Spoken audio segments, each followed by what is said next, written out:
Hello everyone, welcome to this channel. In this video, we are going to create a full stack application using ASP.NET Core Web API and React.js. In this video, you will learn about ASP.NET Core Web API. You will learn how to handle API requests and routers. You will learn how to work with Microsoft SQL, and you will learn how to work with Entity Framework, creating modules for your database, and running the database migration, integrating React app in ASP.NET Core Web API under one domain in one server. Most YouTubers show that you create the front end using React and the back end using Web API, and also you are hosting your front end and back end in separate servers, and that is not the purpose of the template that exists in .NET for creating React app with ASP.NET Core Web API. You will see the demo in a second. You will learn React hooks, components, props, and much more, and HTML, pure CSS, and JavaScript. I will not use any CSS library or JavaScript library. I will do everything in pure CSS and JavaScript so that you learn CSS and JavaScript as well. And also something that almost nobody shows on YouTube, that is that you can handle your application state by yourself. So in single page application, you don't need any third-party library for managing the state of your application. We are going to manage the state of this application using pure JavaScript, but slightly the same as how Redux handles the state management. By the end of this video, you will learn everything you need to know about creating React application, working with ASP.NET Core Web API, and integrating React application with ASP.NET Core Web API. When you publish your application with React and Web API, you get these files, and in these files you also get an executable file that you can just double click on it and then you're good to go. You can use this application like any other desktop application. Let me show you. Double click on it, then you see here it says that now listening on localhost port 5000. Copy it and then come on your browser, paste, and voila, now you can use it just regularly without opening Visual Studio and running the server like that. This is the application we are going to build. Here you can create a new appointment or date. So this is an application with which you can manage your appointments or dates.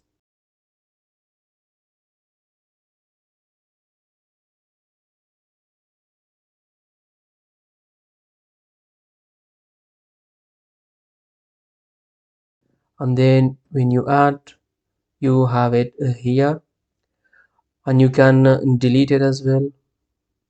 Delete, are you sure you want to delete this appointment or date? When you say yes, it gets deleted. And then you can edit, for example, title, date without the number, removing this part, for example. And then you can make it for example done or delete it from here. We just update, so title, date, description, date, and blah blah blah. Here you have a very professional nice filter that you can get all the done appointments that are done, and then you have here delete it if you want to get that deleted appointments. This is the one we deleted, the last one. And then you can select it also filter from period Today we have nothing today. This week get is from the this week, and the last week there is one from the last week, the default. You also get a notification. For example, if I randomly select it 17 and it says filter result is empty here, and here you also see loading clear. You can also get an appointment with a specified time, 1:30 p.m. and voila, this is the one. You can also clear filters, and then you can also filter based on the level of importance. uh, for example, get only the normal or low.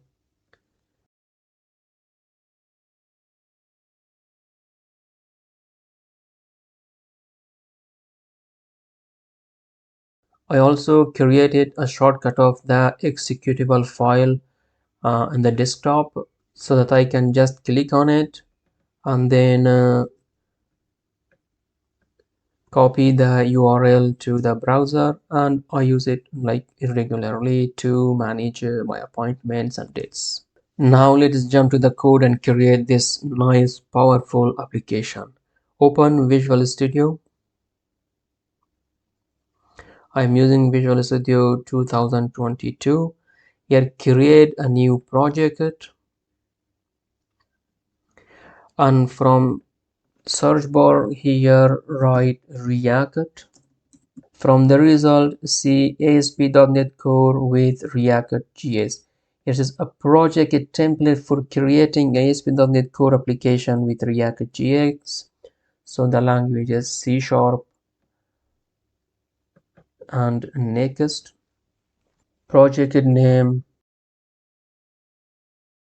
and for the solution I also add an app. You can select the location where you want, and you can select the project name and solution name, whatever you want, and then click on next. Here you have the option to choose .NET 6 or .NET 7. I go with .NET 6 long-term support and no authentication, configure for HTTPS. Then create. If you want, you can also add to source control. I do it always. Select get. For now, I choose local only. And here, get ignore default is Visual Studio, and license template. I choose MIT, and then create. Here you have the master. From this, I want to create another branch, new branch, because it helps if you want to come back if you made some mistakes. For example, I call it version 01. Check it out. So the master stays safe if you would make some mistake in the new branch. Let us run this application to check if everything is working correctly.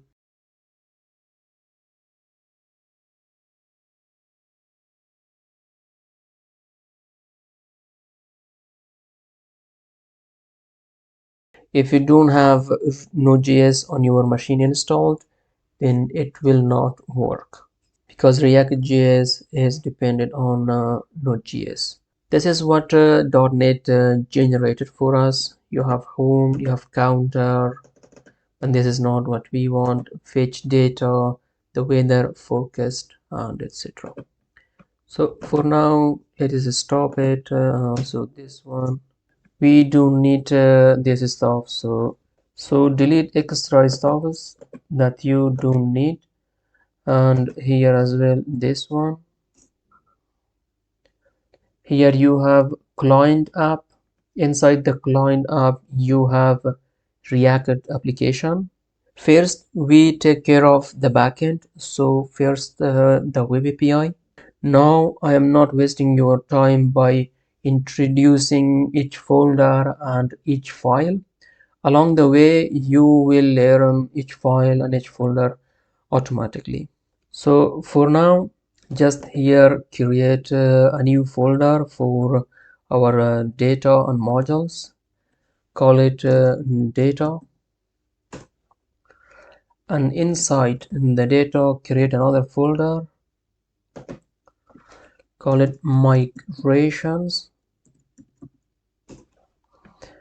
and here also I put all the modules also inside the data folder because it is relevant to the data. Models, inside the models create a class,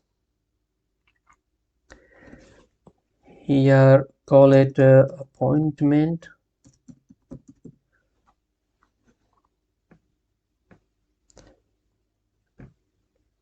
and inside the data for now just create an empty class called App.db context. Here we define the table columns, public integer id, and this id is the key, the primary key. So we need for this data annotation here at key. Without the data annotation key, you will get error. I will show you the reason for that when we run the migration. And then we will have a title, and the title we also add some another data annotation for this, max length 150, and this and then for the column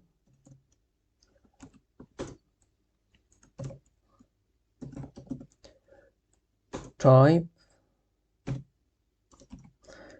in varchar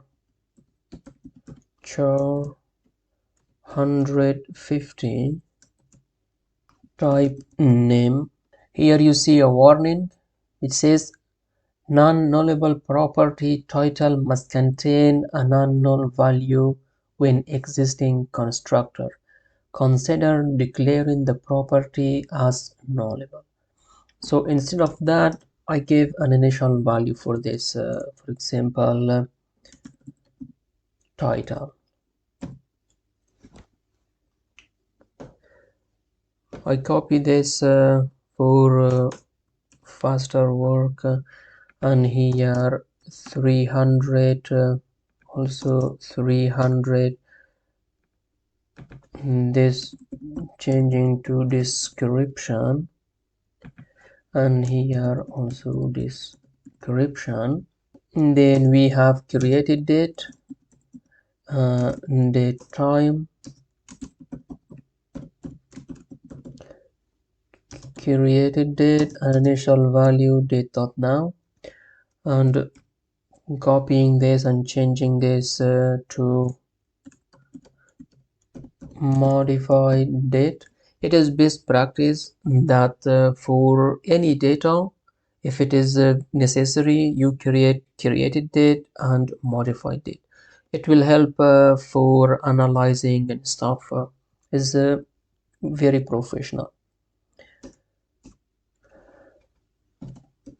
And then create date time for the date of your appointment or date, also an initial value date, and then the address is string,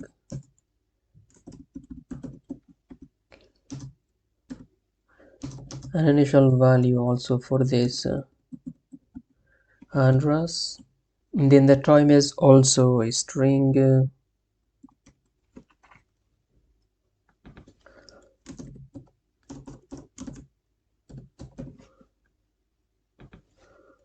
for example 12:30. max length 10, and for the column type name again in varchar 10. It is very useful if you are working in a production environment, that you know how long the string will be, or the length of your string, or the length of your data, that you specify in advance. It will help in the future to save more storage. So it is best practice that you take care of everything in advance, instead of in the future. If you run in troubles, and then you come back and try to change the columns and the types and the length or the size, then it will be more work. Public boolean done,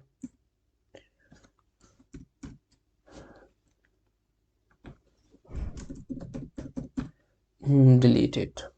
Then we have level of importance, public byte, because byte is less than 255. Level of importance, and it's just a name that I gave to this. You can give a name like flag or label or something. So the default one is 2, which will be normal based on our case. And here I also want to specify the type and size of the address column. So I want that the address is maximum 100 characters. So this is the module for appointment. Before we do the database context, we should install some libraries for Entity Framework. So right click on the name of your project and then come here to manage NuGet packages. And here you have already one package installed, SPA proxy for single page application proxy for React. Here browse Entity Framework core, and here we need the Entity Framework core itself as well. Be careful with the version here, because I selected .NET version 6. Then here I also should select version 6 of any library, and all the libraries, if it is possible, the same version. So let's see what version is this one. It is 6.15. Let us see if we have the same version for Entity Framework core. Entity Framework core, and then click here. You have here a drop down menu, and then here select 6.15 and install. If you install different packages with different versions, the chances that you will get error.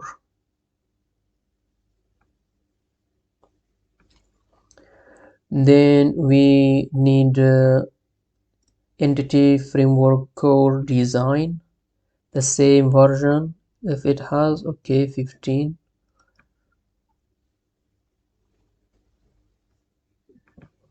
Okay,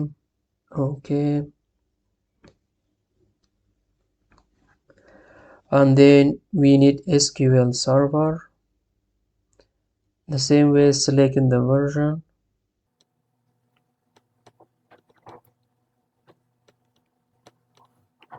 And then the last one is Entity Framework core tools, same way, selecting the version, same version.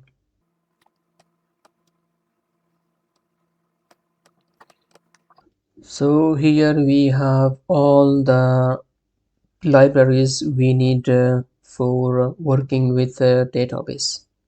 And this class AppDB context should inherit from DB context. And inside of this we need a constructor. So for this we also need to import the library using .NET Core, then public app DB context, and here we pass options DB context options, and voila. And here we define the database table, public DB set, and then here we pass the module appointment, so it imported automatically. So this is our table. The table name will be appointments. Now we need to define the connection string. Open app settings JS here, and at the end of this here connection string, and then here you can give your connection string a name, like I can give it default connection, and here a value for that. The value for your connection string, you can find it by going to view and then SQL Server Object Explorer. Here you have your servers, the list of your database servers, and for mine is the last one, so I click on that, then property, and this is here you have connection string, double click on it, Ctrl C to copy, and then here Ctrl V to paste. So what we have here is data source is actually the server name, and then the instance name, integrated security true, because we are not going to use a username and password. So with Windows authentication it will work. And the connected timeout, for how long it should take to make the connection, just 30 seconds something. And then encrypt false, trust server certificate false, application intent read and write not more, multi-subnet failover is also false. Don't worry about most of this stuff, as long as you get it work, it is fine. But for the production, if you work in a company, it is important that you select it, for example encrypt as true, and you provide the necessary things for to encrypt the data that is coming to your database, and the data that is going out of your database, that are encrypted and trusted. But for now it is a learning environment, development environment, it's not that important. Open the program.cs. Here we add db context middleware. So builder dot the services dot add db context and our database context that we have, app db context, so it also automatically imported that. And then here we pass some options. So options, then options dot use SQL server, and here to this we pass the connection string, builder dot configuration dot get connection string, and here we pass the name of the connection string is default connection. For now, this is all what we need to do here. Here we need one more thing, which is the name of the database. So here write database and then give it a name, like I'm going to say web API React. Now let us do the migration. Go to tools and then NuGet package manager and then package manager console. Here type add migration and then tap. It will run the autocomplete. Here you pass a name. The name, let us call it initial, and then here the output directory, because I want that the migration file comes inside the migrations folder inside the data folder. So data and then migrations and run. Okay, build started, build succeeded, and voila. So this is the migration. If we update the database, this is how our database table will look like. And now we have here the chance to modify this. For example, here it says okay, the ID is column type blah blah blah identity 11.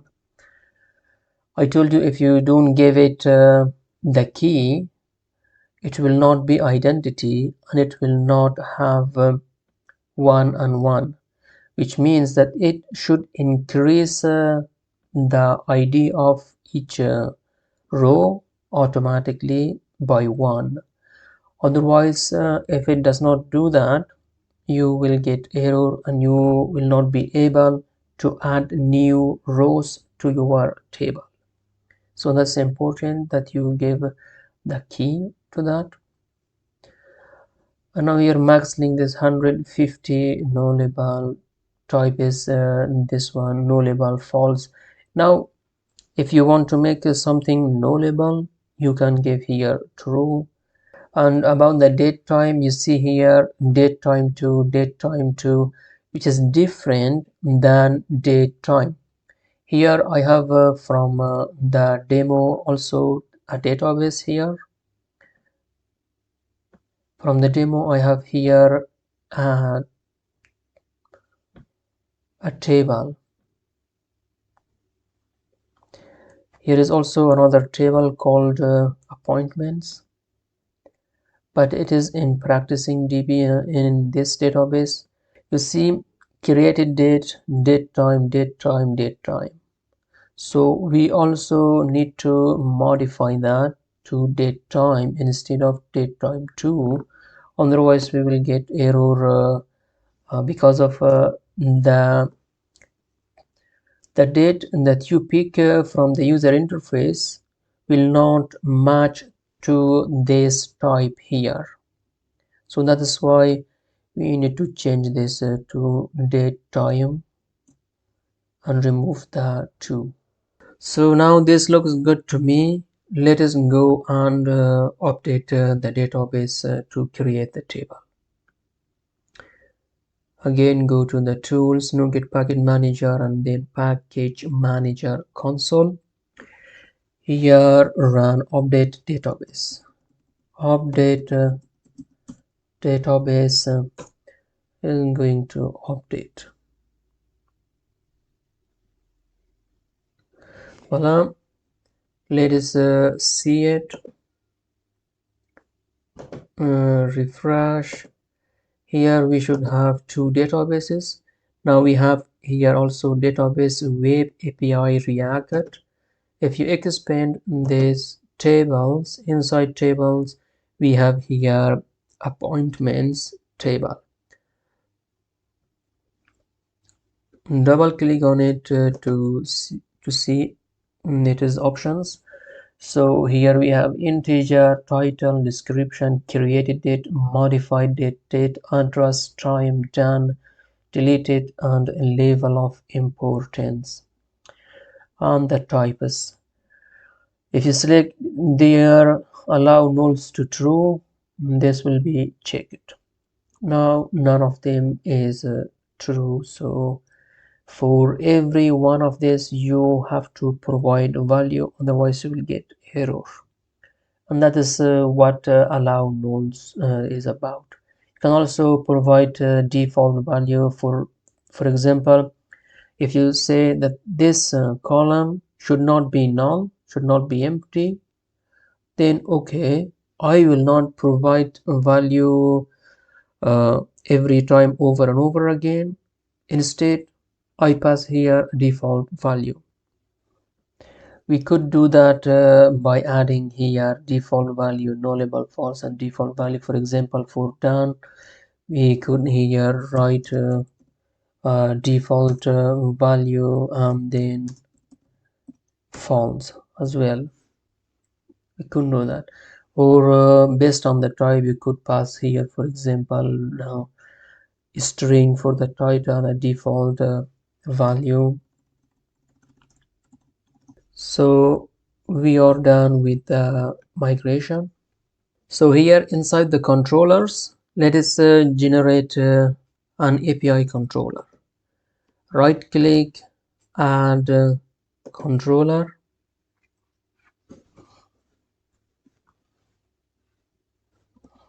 Here MVC controller with read and write, we don't want that.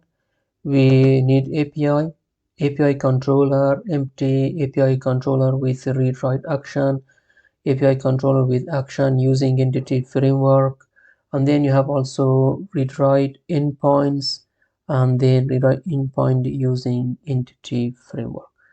So let us select the API controller with the actions and using entity framework.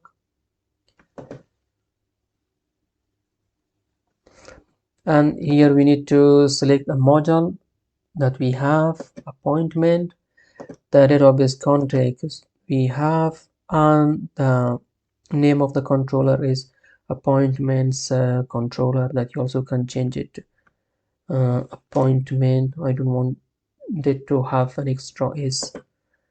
And let us see if it generates successfully or we get errors. So it generated the controller successfully. It is very simple to understand.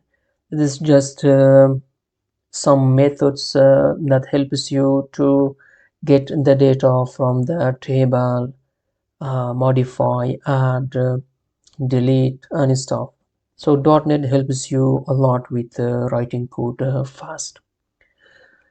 So this class inherits from controller base, and it also have access to the database context. When you run the application, it automatically instantiates this class, and at that time here you have constructor and you pass the database context, and then through this context you have access to the database that you can do whatever you want. Here is an example to get appointments. It returns all the appointments as a list. And then here is to get one appointment. Here is to modify a specific appointment or a row. And then here is to post and here is to delete. This is not exactly what we need. We will modify this based on our needs. To change this, so the route is API/appointment, and for not using appointment, and here this is the default. because we also have another one we will create ourselves for getting appointments with filters. So here by default we should get all appointments or datas that are not done are not and not deleted.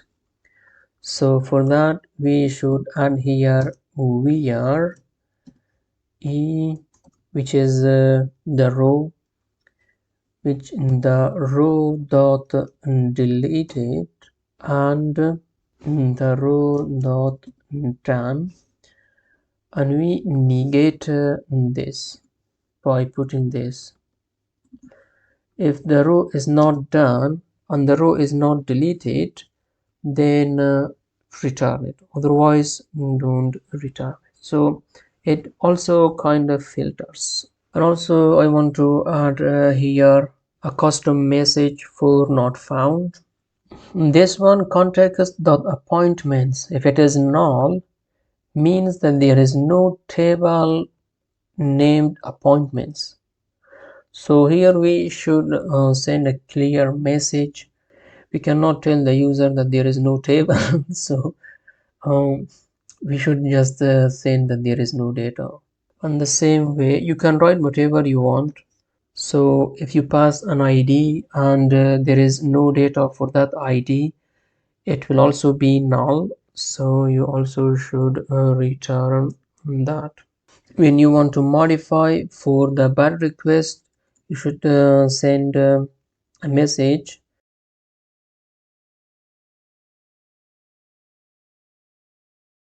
Here this is just for testing. You have two ways to check if the data in table or in a row is changed or not. One is by using a library automapper, or by checking manually each column one by one. Because in our case it is a small application, I'm going to do it manually. First we get the entry, which is appointment, we'll call it entry, and then because it is a single await, we need to add await first async. So first we check the title. If entry the title not the same as appointment the title, this means that it is changed, and we set the entry the title to appointment dot title. Copying this and changing for the rest.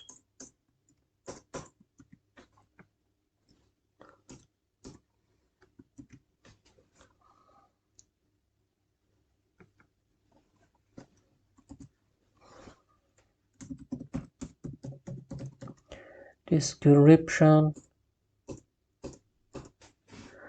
and then for this one,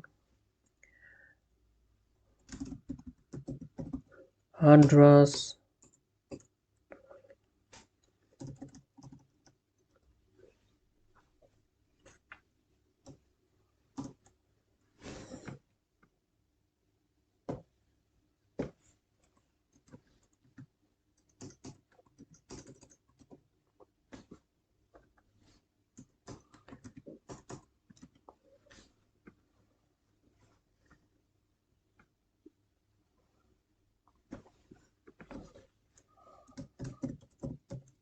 level of importance,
Probably you think why we are doing all of this, like manually checking each column. It is because if the column is not changed and you try to assign the same value, you will get error. Otherwise, we could simply just say entry to appointment and it was done. But with this, you get error. There is a library, as I told you, called automapper, and that library automatically checks which column is changed and which one is not, and based on that you assign the new object, which is the coming appointment from the user interface, and then to the entry, and then it is like one line code that is shorter, that is one line code, but for that you need to also configure the automapper before using the automapper. So if we would get any error here, then we have here catch, it will come here not found, and in not found we send the appointment with the ID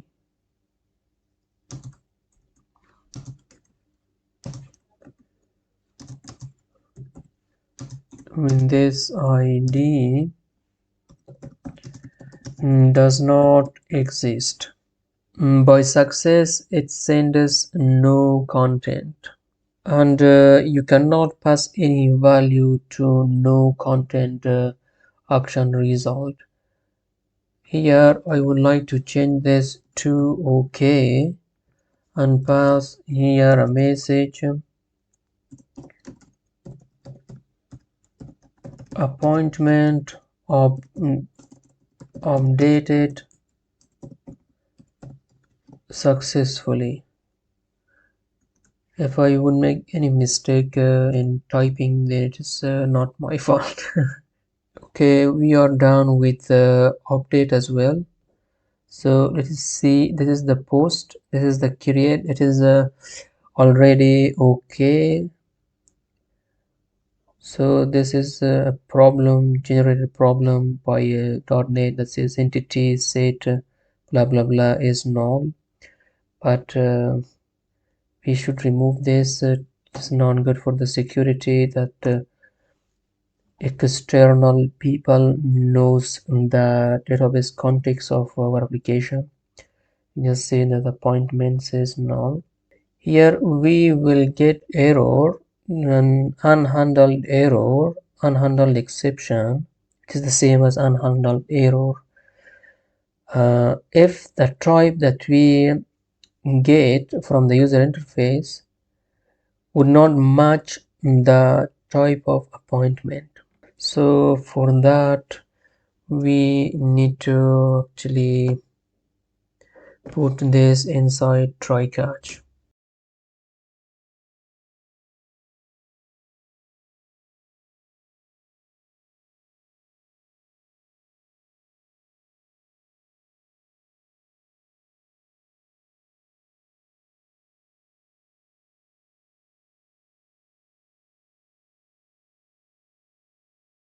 And here concatenating the custom message with the error message, and the delete not found,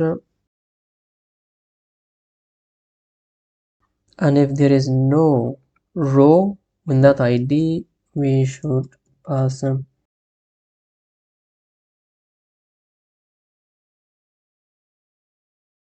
otherwise it will just remove.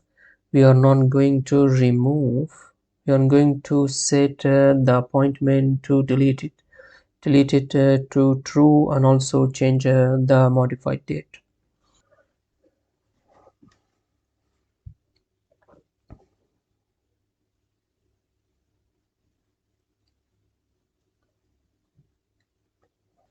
I also send an OK.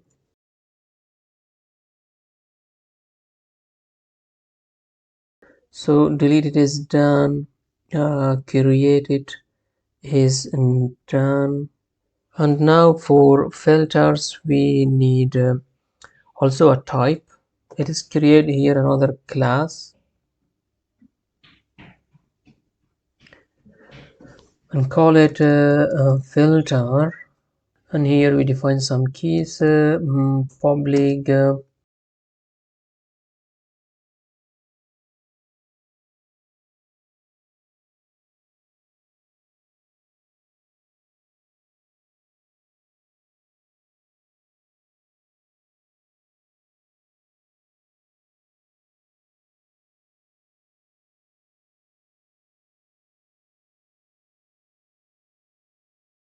it should be also nullable. When you put here question mark, it means nullable.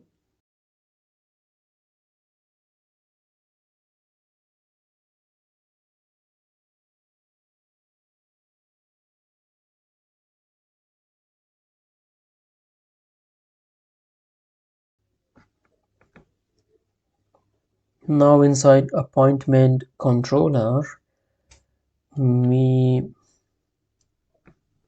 here create HTTP post with filters,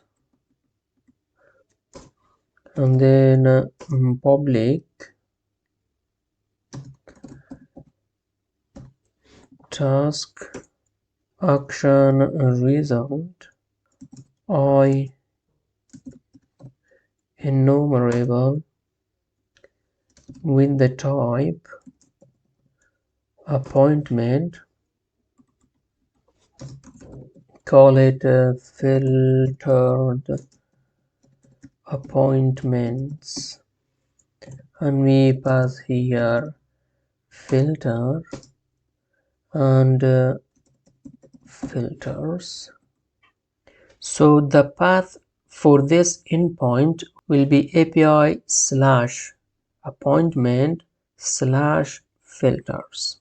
To specify a specific route for a method inside a controller, you do it like this: the method type and the name of the path. So this is the child of the route, this route. So the same way as others, if there is no table, we return no data. Otherwise, we will get a list of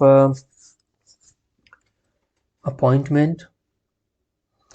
So here we create list appointment,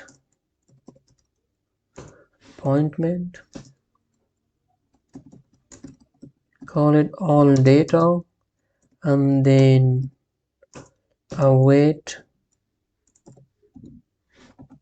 context dot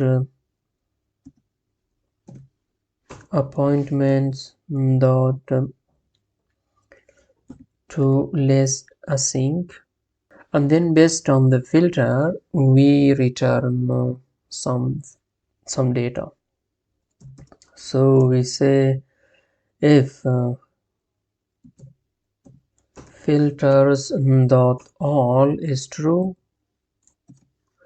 we just return right from here all data.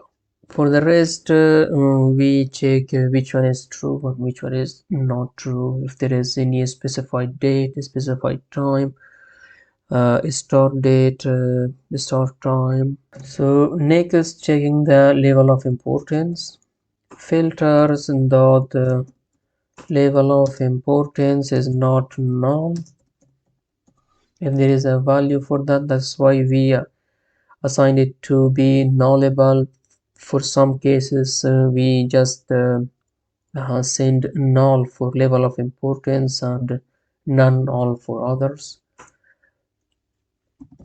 Then we reassigned this all data dot where entry dot the level of importance is the same as filter dot level of importance and then to list. So for a specified date, if there is a specified date, we check if the date is the same as the specified date, and then the start date. For example, if you see this week, which is 7 days, you have a start date and end date. If for example it is last week, you have also again start date and end date. If you have that, then you should check if the date is between the start date and end date. Check that. That's why it is important when we created the table that it should have date time type instead of date time 2, then the specified time, and then we check if it is done or deleted, and then we return the filtered data. Inside the put method, this one should be first async instead of find async, and then do it like this. I prefer to do it like this, and most developers also prefer to do it this way instead of finding. It is the first one that matches the ID, and the ID of the appointment that we get should just return that. Check more. The same way here, this should be first, and then here the entry dot id the same as id, and I copy this part from here and paste it here, and first. Actually, now we are done with web API, we are done with the backend. Let us jump to the front end, to React. For React, it is typical that programmers, developers use Visual Studio Code. So I'm also going to open the client app in Visual Studio Code and start doing things there.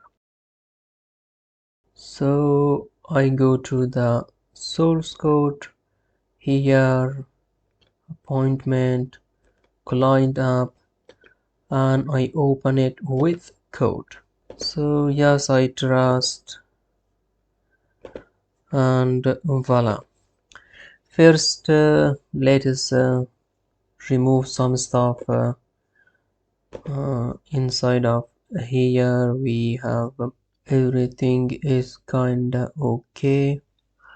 The title, appointment, manager, and here is also something else that when you create application with React and Web API, it comes with a lot of unnecessary libraries.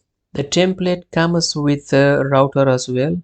Here you have app routers, and this also shows how to create a route in React. And you see it imports the app routers, and then you have the routers, and for inside the routers then you have a tag route. Each route tag should have 3 props: key props and element props and path props.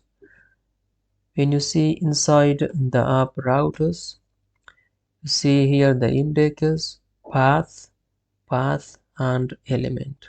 I remove unnecessary things, deleting the routers.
When Microsoft generates the React app or creates the React app, it comes with a lot of unnecessary libraries, or maybe necessary but not for us, necessary for some stuff that they are doing behind the scenes.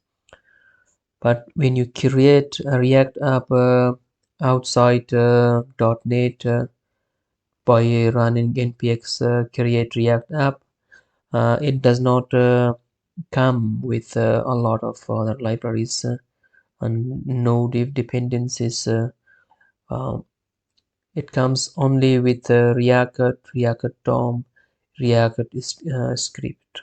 Some of these are still unnecessary, but I let it stay. So important here is that you add proxy, because the front end is in a different origin and the back end is in different origin.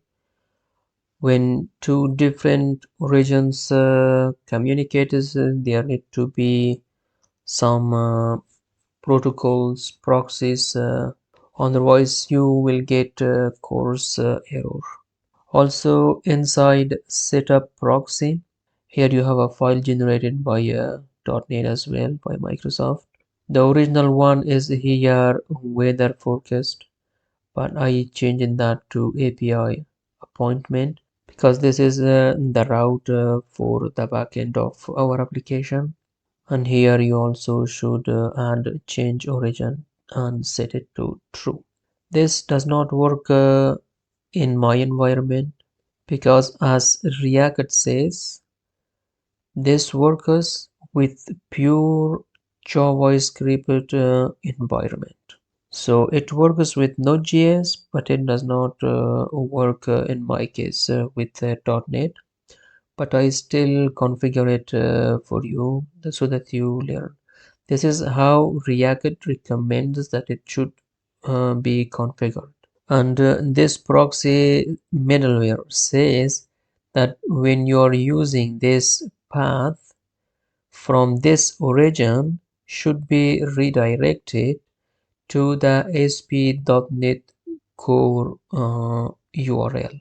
So here we need to create some components, new file. We need edit component in .js. It is functional, so export function, edit, some props probably we will need, and then return.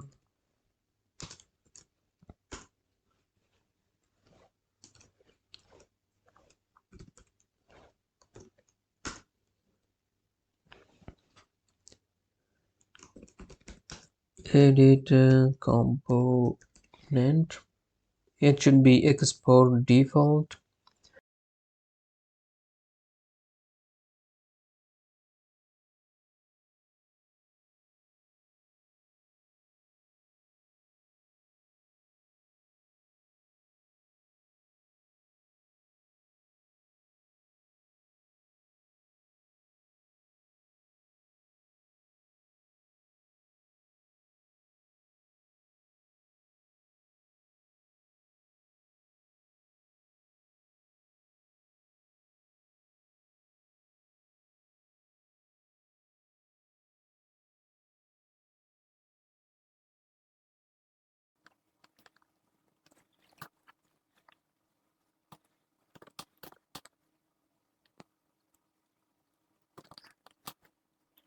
I want that the body has margin top and bottom 0, right and left kinda 5 pixel, and padding 0.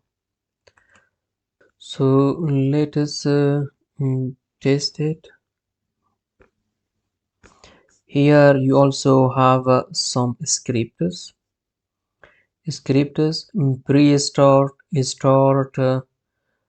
These are for .NET. When you start the application using this button, then this will run this scripts. But I would like to here add another script, call it div, and then here I will run only React script.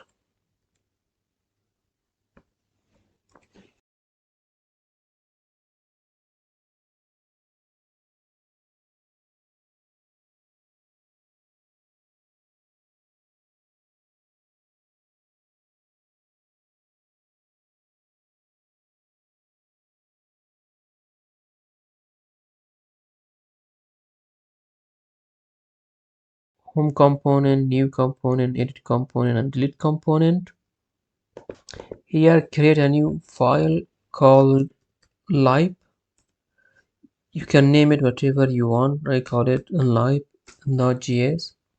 Inside of this we write codes for our application. First of all, test data, export const test data. Let us first finish the home component. Here create an h1 saying manage your appointments dates, very easy. Changing this into main, I like that. Here another p element. This powerful web application helps you to manage your data, very easy. And here for the add button, div, and here another div with add. They should have a class name add button. It should be row items center and content center. For this we also need class btn and add. Here we add our classes row display flex, then we have items center align items center,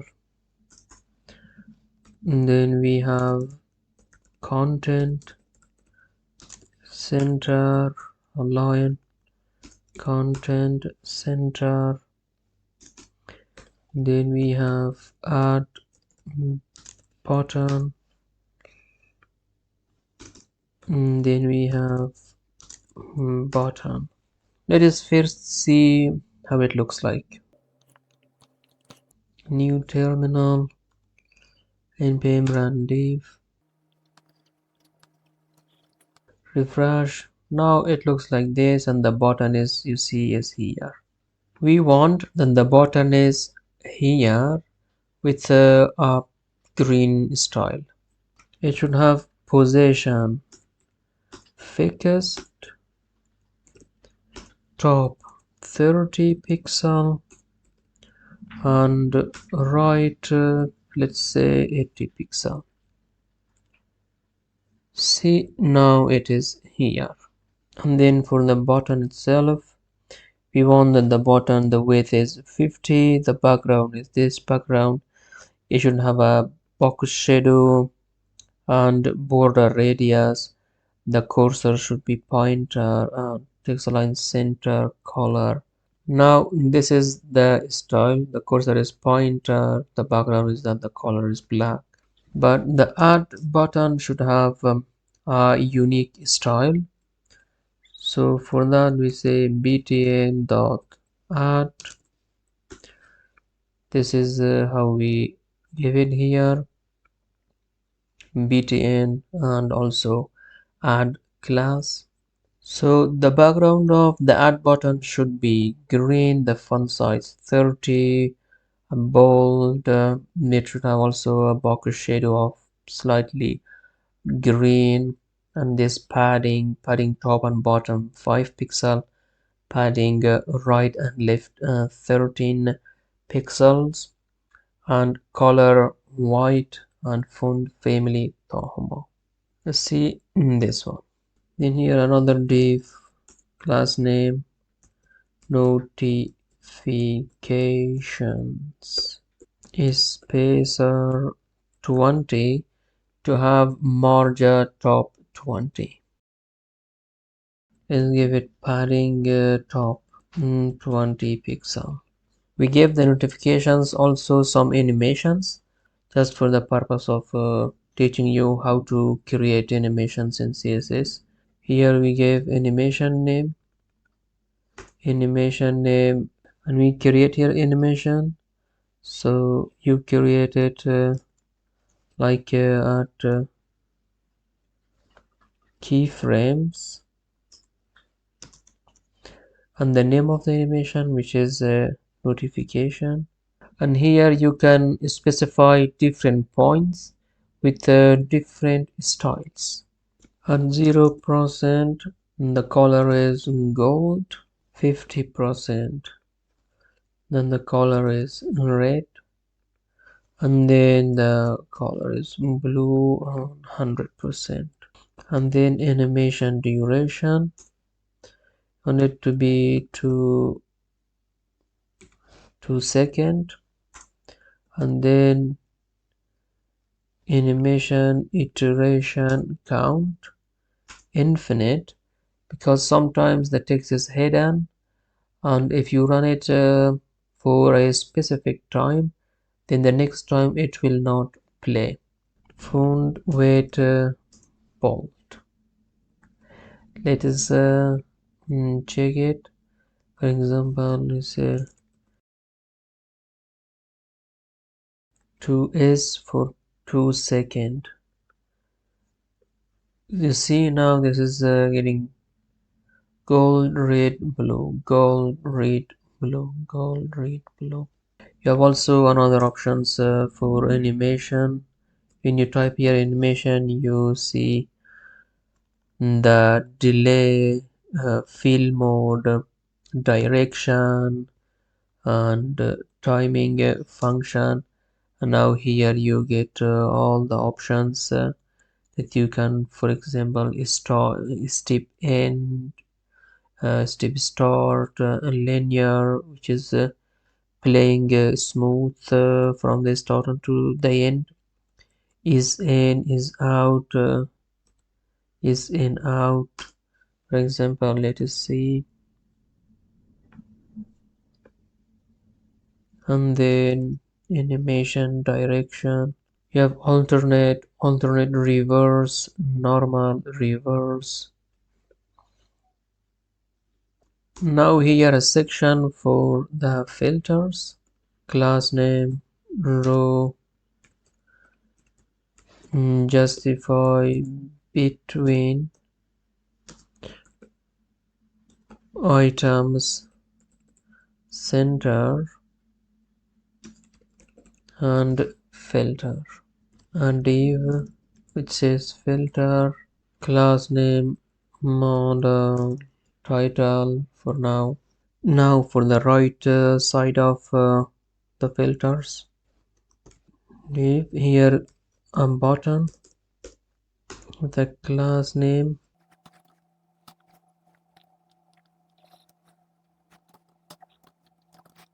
label all, HTML4 all, filter, input, type, checkboxes, ID, name,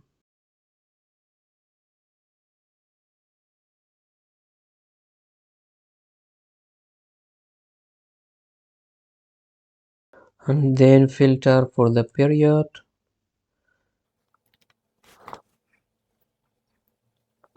Permanent document, there are some stuff I just copy pasted from the demo, so we don't have this one. That's the reason we got error. So for the period, we have today to get all the appointments of today, and then this week and last week. And then for the specified date, label specified HTML4 space input type date id and name, also a specified date. Then for a specified time, type time. Let's see how it looks like. Now it looks like this. You have the filter, blah blah blah. Now actually this also has to be row. Button, and this one should be also row. Voila, clear filters, this, and then period. They should have some space. Filter items,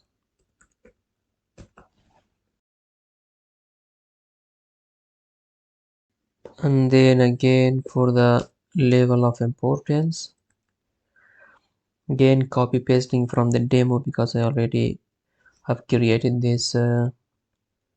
Typing this takes time.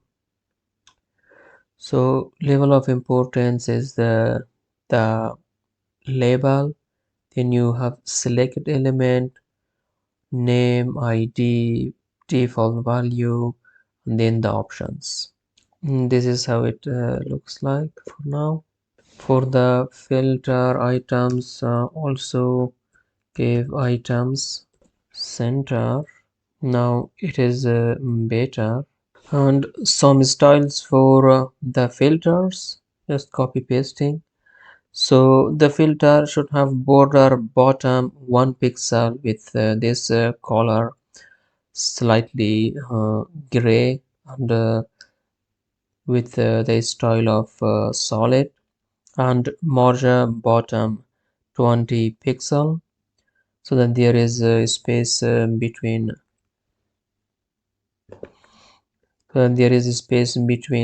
the other stuff and the filter itself. As you see now, it has a border bottom, and the filter items margin right 20 pixel, so there should be also space between this stuff. And the filters input and selected should have margin left 0 and margin top 5 pixels. And if there is any button inside the filter item, should have this height and this weight, this button. And I want that the labels are on top of the inputs, so adding an brick here, br.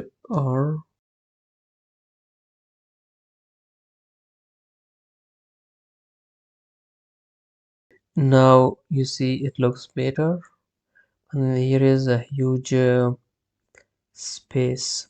A huge space is because of this actually.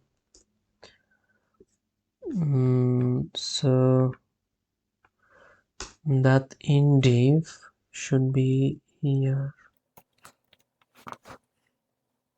Format document, and now it looks slightly better.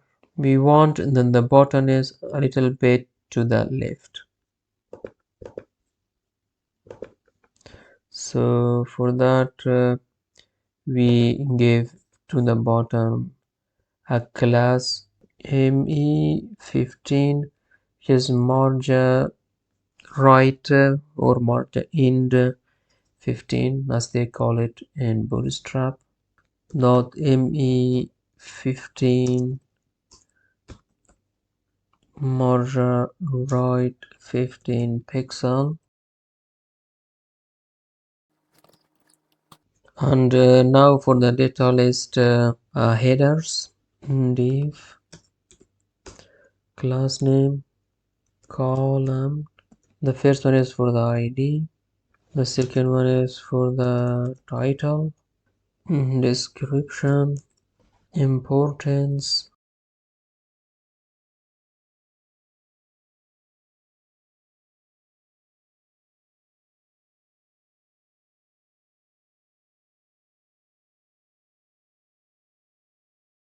and this is also a row, class name, row, HDR. This also should have underline. Let's check it out. For now, you see this is row. All of them are tied to each other. So you have title, description, importance, and blah blah blah. Style for the underline, and for the HDR, font weight bold. So it has underline and it is also bold. Here we also specified a class name for column ID, column title, column description, so on, so that each column should have a specific width. Here I paste the style. So column padding and some another style. Text align center is aligning the text and the center horizontally, and vertical alignment is where the text should be vertically. So the column ID with the title with description with importance, date, time, address, edit, and delete. Now let's see. So this is for the ID, title, description, importance, date, time, address, edit, and delete. Let us here initialize the state of the data list. Const data list set data list and then use state. By default an empty array, and here we map through that. At first we say data list dot length. If it is 0, we want to display loading. Class name row empty 15 more out of 15, and then cursor should be waiting, and this is loading. Otherwise, now we need here another component, appointment.js. Just bringing from here for the moment. Control V. Data list dot map item,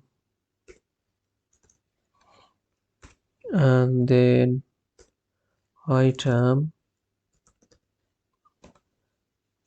In React, when you're looping through data list, you have to also provide key prop. So key should be item.id, and here use effect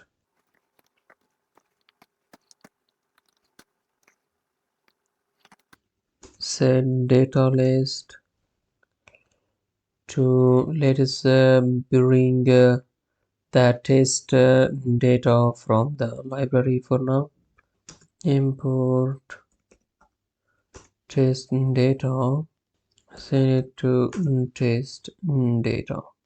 So here instead of this, now we have the data and the props. Div here we pass the data, props dot item dot id,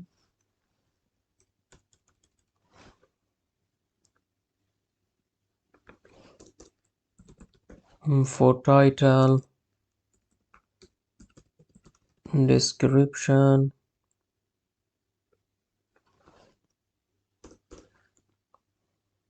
these are in capital letter, yes, id, title, description, level of importance, date, time, address, edit,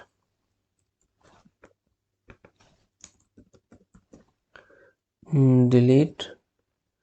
Also want to wrap it in another div.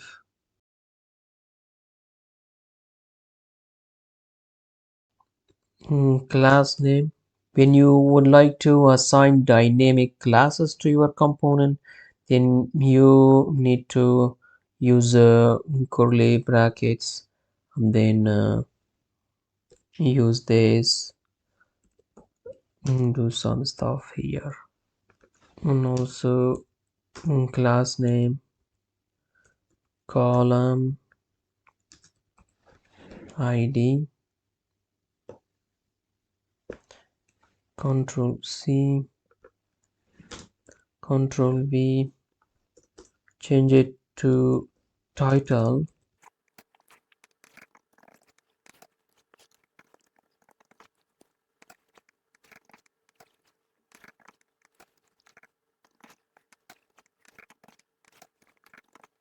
Now you see 1, 2, 3, 4, title, description, importance, date, time, address, edit, and delete it. It's strange in that now it is here instead of being on the end of this place. ADR, this is that is the reason. ADDR inside the home as well. ADDR. Now it is perfect. Each row should be also underlined and dynamic style. If the row is deleted, I want that the background is red. If the row is done, I want that the background is green. Otherwise, nothing. And for the delete column, I want it to be column delete, and if it is deleted, it should have the cursor not allowed. And this delete button itself should have class name this button delete. If it is deleted, we want to disable the event so that there is no click on delete button on a deleted row. btn edit.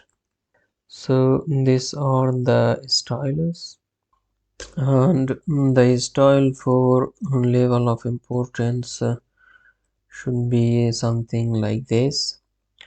Column importance, if it is 0, it means that the level of importance is very low, so background green. If it is 4, background gold or like danger. And if it is 5, it is very high, so the background should be red. Now as you see, we are just here rendering the level of importance as it is from the database. So it is just a number 0 to 5. It means like nothing, and therefore we should create here an array, and based on that number we should here provide some text. Const. So level of importance from 0 to 5, it is very low, normal, medium, high, and very high. So here we pass this number as index for this array. Level of importance, and voila. Now you see, instead of number, you see here text, medium, high, very low. Now let us define styles for these classes. We have also merged top 15, so copy this and change this just to empty and this one to top. And then we have dot bc background color red, then background color red and background red. Copy this again for the green and gold.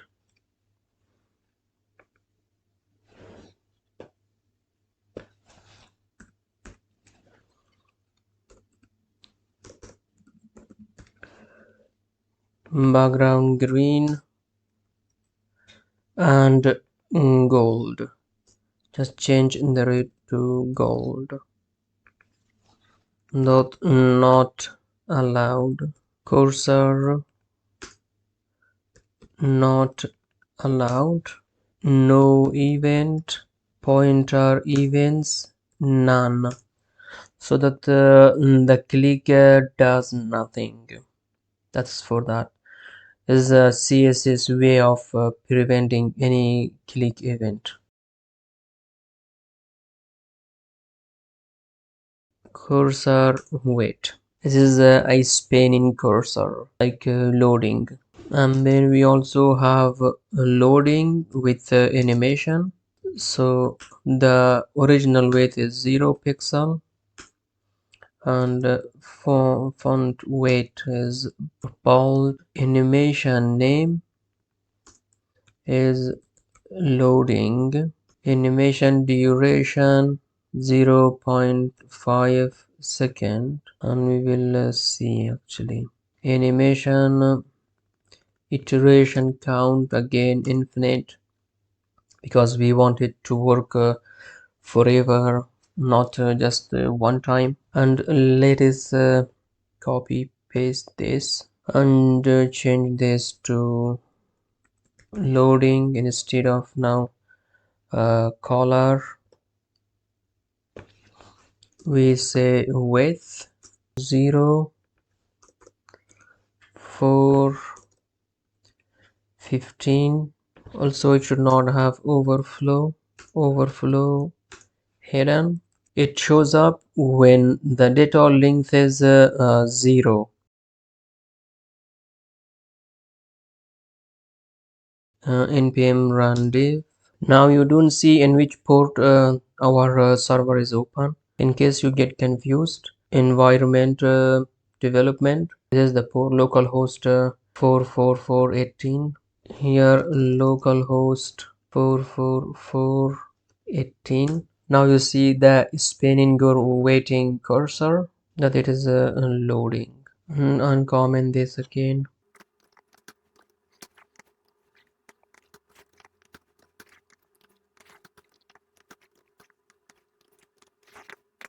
Class name model, new model, edit model, delete model. And we need to create these classes as well. We say model, then I paste this style.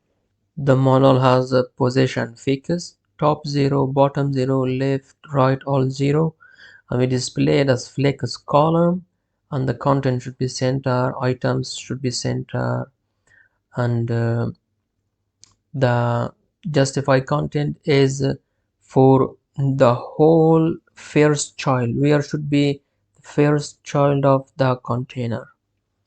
And then align items, we define how each items in the child items should appear. Have transparent background, here we have 0.385, and then the width 100% and height 100%. If you save, now let us see how it looks like. Now this is just like this. Here say hidden,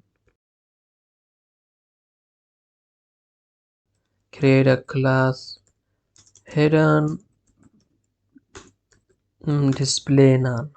Now we see only the new component with a little bit transparency. So this is a model container, so we say model container. It has a title, div, class name, model title, another div. Inside of this we have a label for the title, HTML. For we give it title in Greek element, and then input type text, ID the same as the HTML4, and name title. And we also want to show the character count. Here open a span, and the start is, for example, for now 0, and we allow only 150 characters. And we here say max length 150. And copy this, and this is for description. Let us change this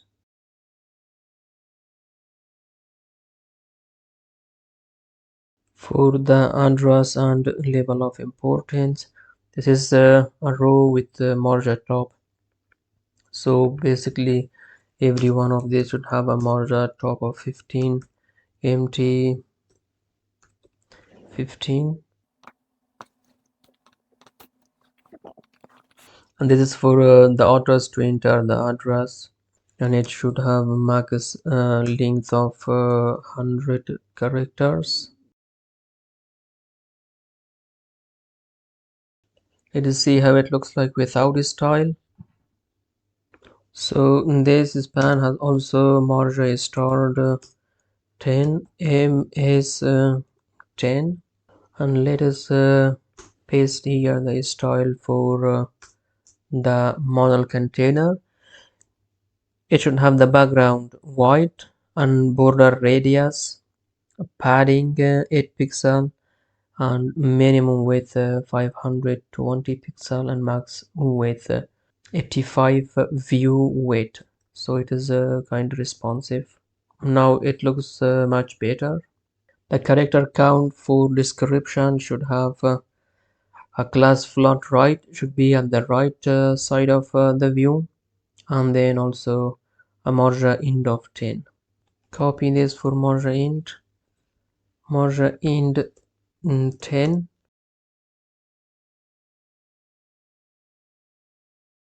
margin left. And for the float,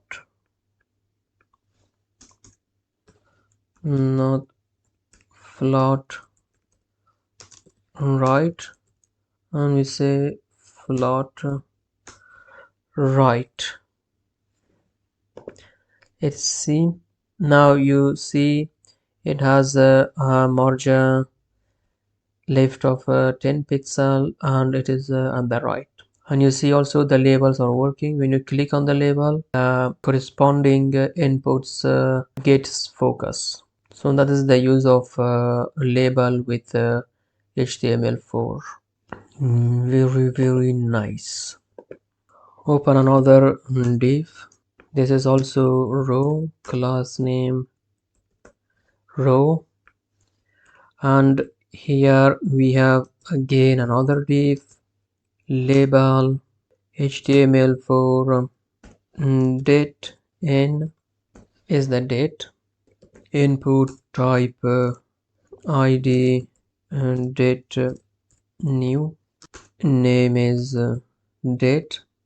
Copy paste this for the time, change the date just to time.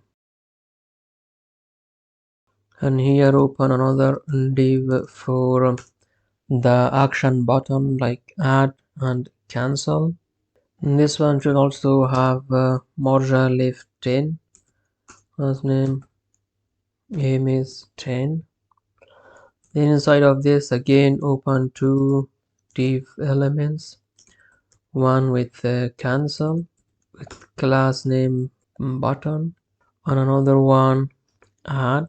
This is also row model action container. See, now it looks like this.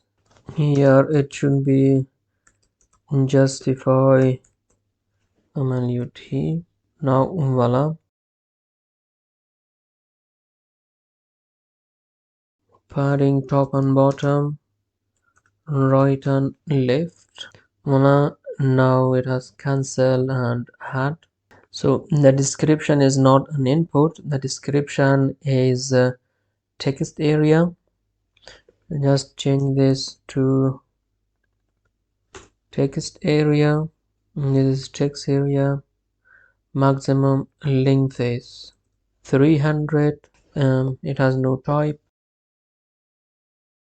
Columns is 102 columns and rows 10 rows. Let us see. Voila. Now you see that our inputs text area is actually not that good looking. It is also defined styles for the inputs. Here before the model we define styles for the inputs. So I just paste it and explain it to you. So all the inputs and select it should have margin left 10 pixel, border none, so no border, but it should have outline. Outline is also like border, you see it like border, but it is not border. And they should have a padding top and bottom 2 pixel, right and left 4 pixels. And all the inputs and selected with focus should have outlined gold. The color of the outline should be gold. The input name address, the width should be 400 pixel, and the input with the name title should be this much 80%. And let us see. Now you see the focus. This input without focus has outline kinda blue, but with focus it is gold.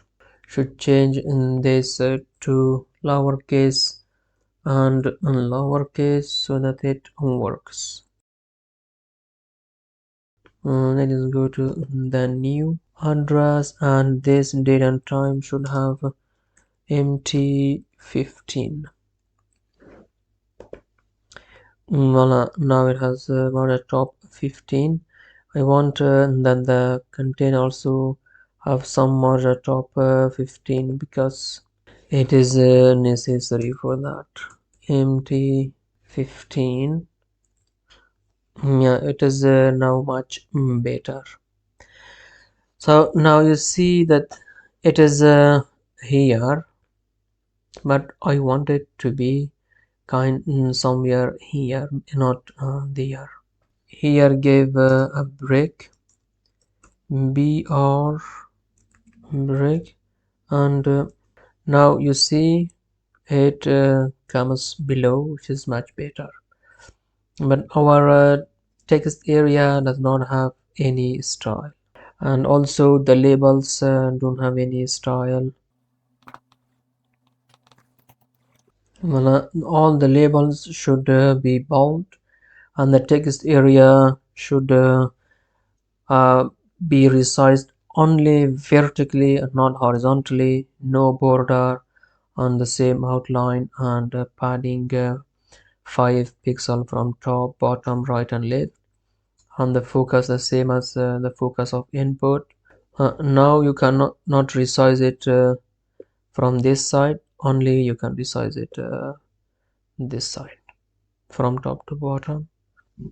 You see this inputs should have a margin left like 10 pixel, but the title should not have because it is below, it is label. The other ones are beside, it is label. More left. Now it is much better, as you see. And this one also should have merge top actually, because it is very close to the input. It is defined here, merge top 5.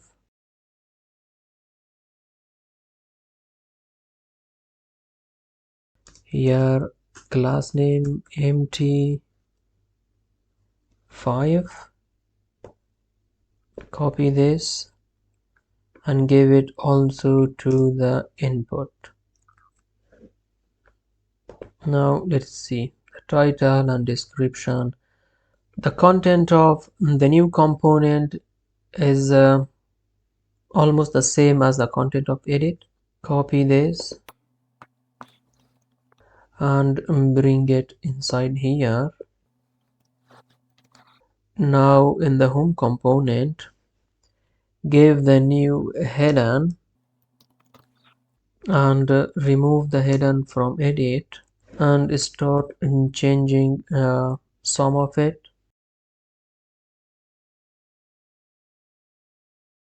The IDs changes to E for edit, and the rest is kinda the same.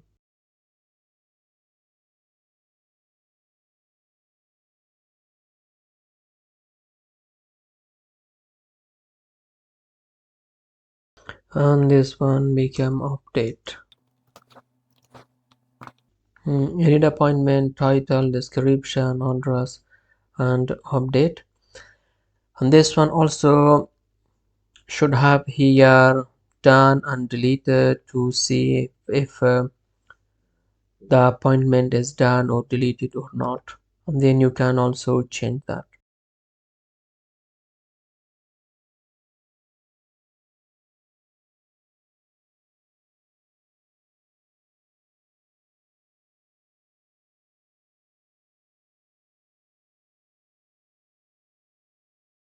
And then items center, it is much better.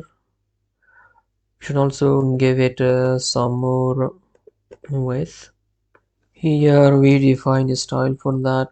Input type checkboxes should have height 20, weight 40, outline none, and that border. Let's see. There should also be a row center.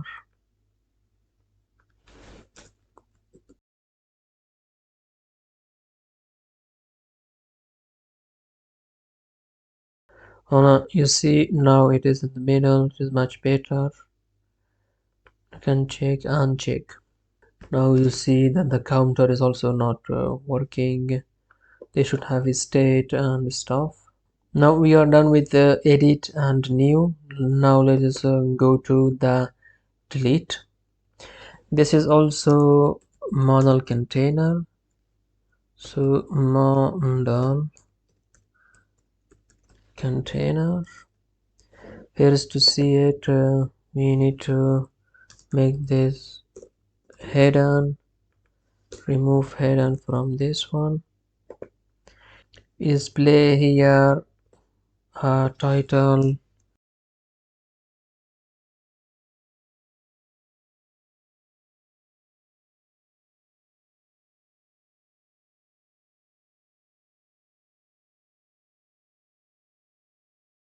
and then here for the actions, yes or no.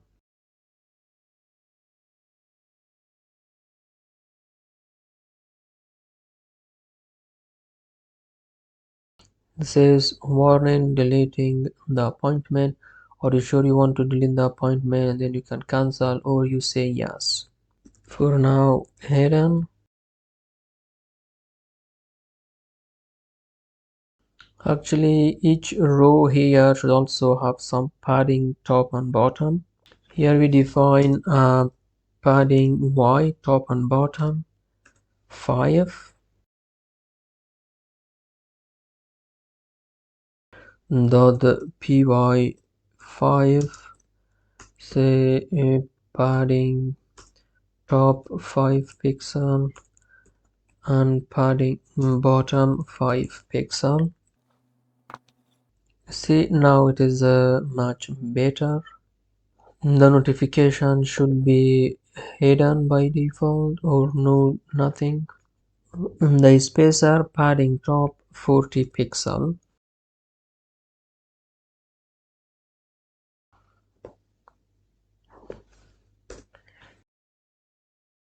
So when we click on add button, we should display the new component or the new model.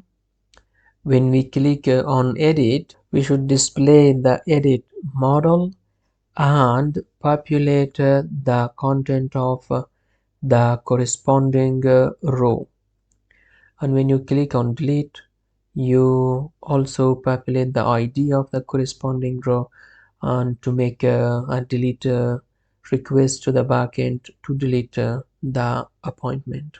I want that the filter also has a padding bottom. Filter border bottom, it has 20, but it don't have a padding bottom. Padding bottom 10 pixel. I see it is much better. It's not that close to the border of the filter. Now as you see, we are just bringing the test data and displaying the test data, but in fact we should make a request to the backend and then getting the data from the database and displaying and doing all the necessary requests like editing or updating, adding new appointment, deleting appointment, and etc. Getting the filters. We do that all the rest inside the library. Here let us define const the URL for the endpoint. For now the base URL is API appointment. Here we also export like a module const, we call it entry, and what should have each entry, it is like title, for now empty, or just say test title, description, test description, address, test address, the date we want new date, the time for now like 12:30, done false, and delete it false. Level of importance is by default 2, and the same way we create for the filter. So you saw that we define all these keys for the filter module inside Visual Studio. So by default the level of importance is null, all false, deleted false, done false, started null, null, null. Now another function for getting the default appointments from the database. Export function. There is also a sync. Here const await fetch. We have the URL. We check if res dot okay. If it is not okay, we console dot log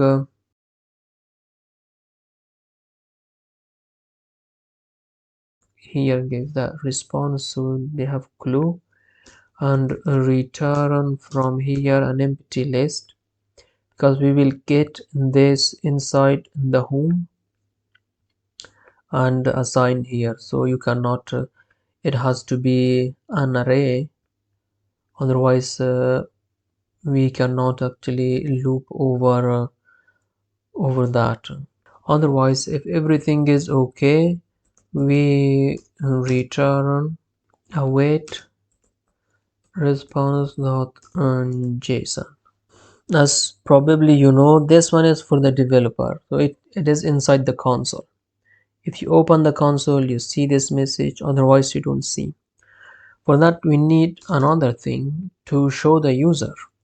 Here, export a function, we say notify user msg, we send the message to the user inside our notification. Here notification, we just update here the text inside of this. We get this first, const notification element document dot query selector dot notifications, and here we say notification in element dot inner html.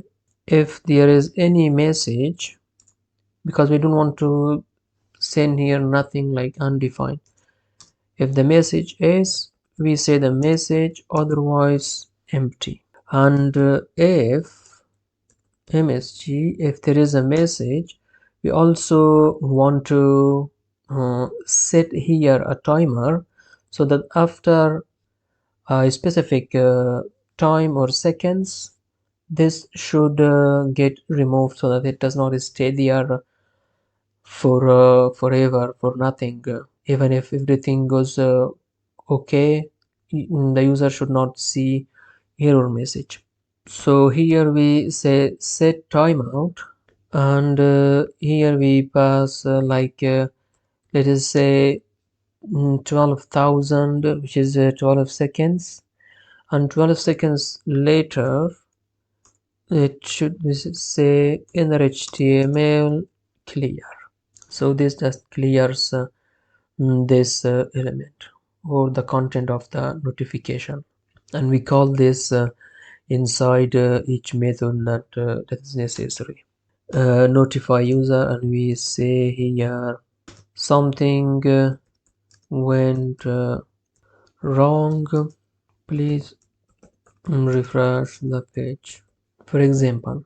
And we import this method inside the home. Should now say get default. It automatically imports that get default, and so this is a promise. And then you can say then, and if there is any result, you see here, get here the data, and we set here that data. So either it is a list of data or empty array.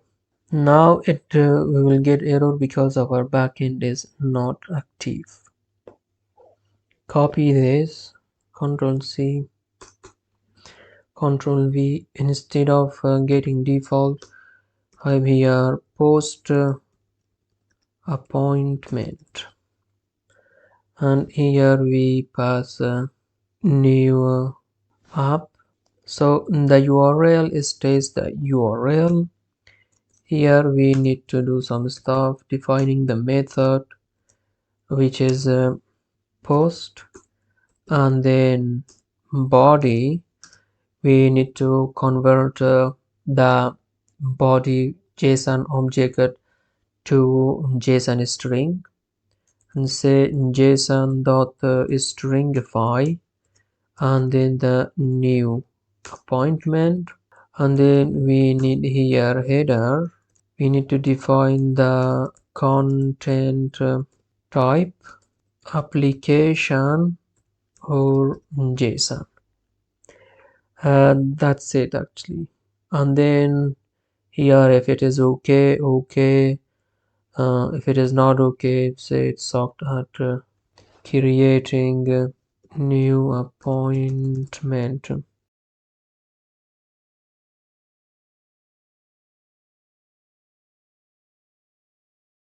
And here we, instead of returning that, we can also return just an object msg with a response. So this is inside the new appointment. Before that, let us create action for these buttons. that when you click on add, it should display the new model. Come inside the library, and here export function open model. Which model to open? I mean const model document dot query selector, not model, and we say if model dot class list dot remove hidden. Let us import this inside the home. Here we have the add button. On click open model to run the open model, and we pass here the name of the model for the new model, which is new model. Control V. Let us see. Okay, it works. And when you click on at the end of the add, when add is done, you should close the model, and when you click on cancel, you should also close the model. Another method here, open model, we just change that to close model, the model, and then we add hidden. That's only the difference. So we bring that inside each model, import close model from there, and then when inside the console, okay, let us play lazy, copy, Control V, close model. Now this should work. We open, we close, we open. There is an error there. So key is propose dot item dot id. Change this back to lowercase letters, because what we get from the server is always lowercase.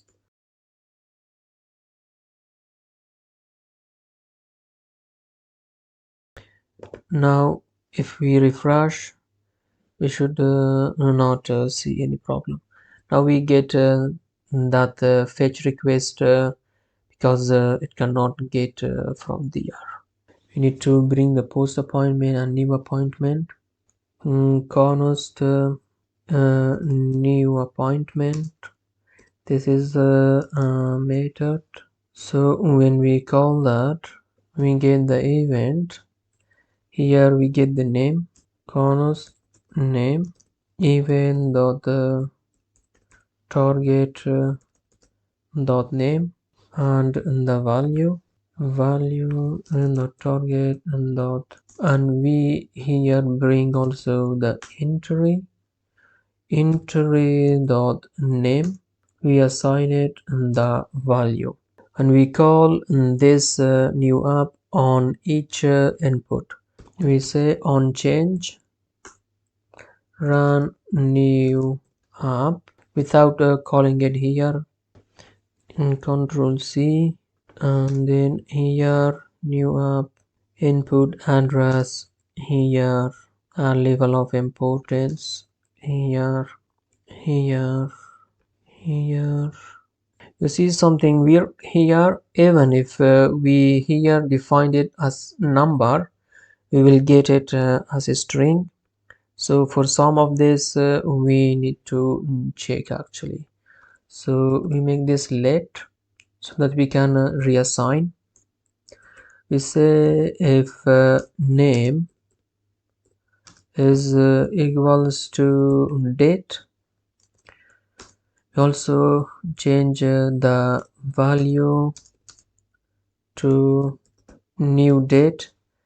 This is the date with more methods and options. It also can accept it in the backend. If you send another type of data, the backend will not accept that, you will get error. So if you send date and you defined date time for the column, you need to send the date with the type date. So when you say new date, it creates a date with the type date, if you know what I mean. So we pass here the value, it creates a new date with the specified date by user. And then Control C for the level of importance.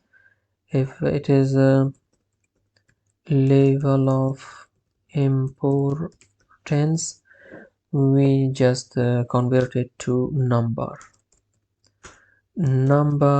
value. Another thing is also that we do not see here a date, we are just seeing the format of the data, and also the same for the time. We can do something for this to display the correct date of the current date and the current time to the user. For example, for user friendly, in case the user don't want to change that, we need to create here some methods. Export function, call it formatted date to a string, and also a date in case you want that. For example, we will use that as well. Const new date, we say if d, we say new date with that, otherwise we just say new date, which is a new date with the current date. So to get the month, say the new date get month. This is a method on the new date, and when you get the date, it starts from 0. So January is 0, February is 1, but this input accepts from 1. So January is 1, February is 2. That is why you need to add here +1, and then it also accepts any number that is less than 9 with 0, 0, 1, 0, 2, 0, 3. Otherwise it will not accept that, it shows warning. That is why you should check if it is greater than 9, give it itself, otherwise concatenate 0 with that. And the same thing with day, it does not accept it, like if the date is 7 or something. For our case, now it is 5 May, which is 5/5. It does not accept 5/5, it has to be 05/05. And then return the get full year. It is a method on new date and concatenating with hyphen and then month and then the day. This is the format that it accepts. First the year, the month, and the day. Let us use this. We bring that inside the new. Here we have date. We say default value is formatted and date to string. We pass nothing so that it takes just the new date for today. And let's see. Now we see 05/05 without any problem. Let us do kind of the same thing for the time so that we get the current time.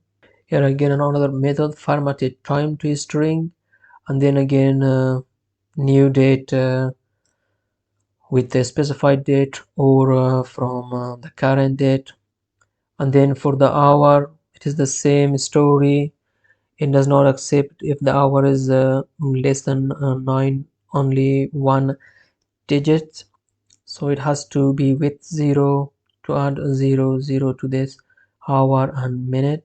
It accepts hour, colon, and a minute. Let us use that inside the new. Here again default value, formatted time to string, and as you see we see here 10:25 a.m. Now here the character count is also not working, so let us taking care of that. For that we need React state, because it has to do with the user interface. The React hooks are for the user interface, it is not for the data. You should know that.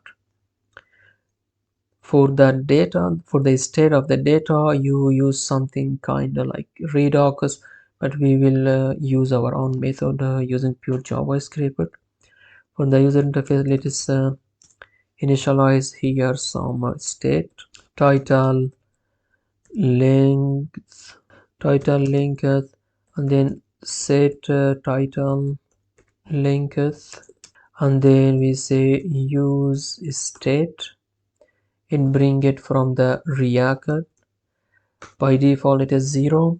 We need for the title, we need for the address, for the description as well.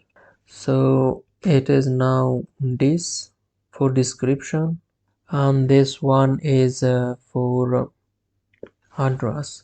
ADR, I give it ADR. So here when we get that, when you type in the user interface here, you will get the value inside this method, and here you also see which input that is based on the name. So we check for those three and then set the state.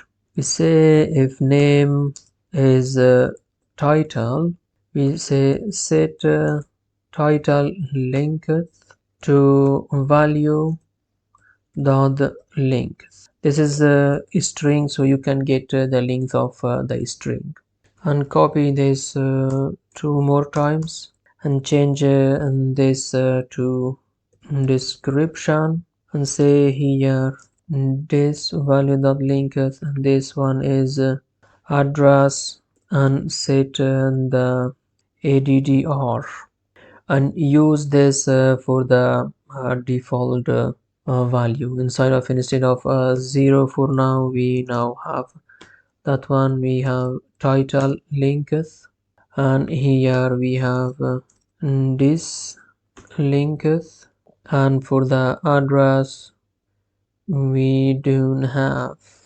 Let me bring that here. Control C,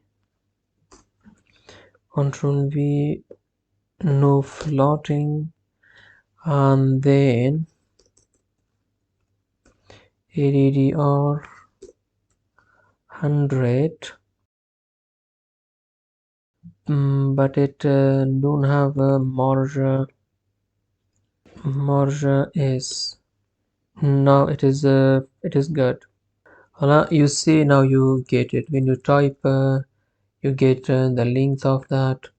When you type you get also the length of that, and then when you type you also get the length of that. And what it has to do with this one, this row should have a more merge top, I think. Merge top 25,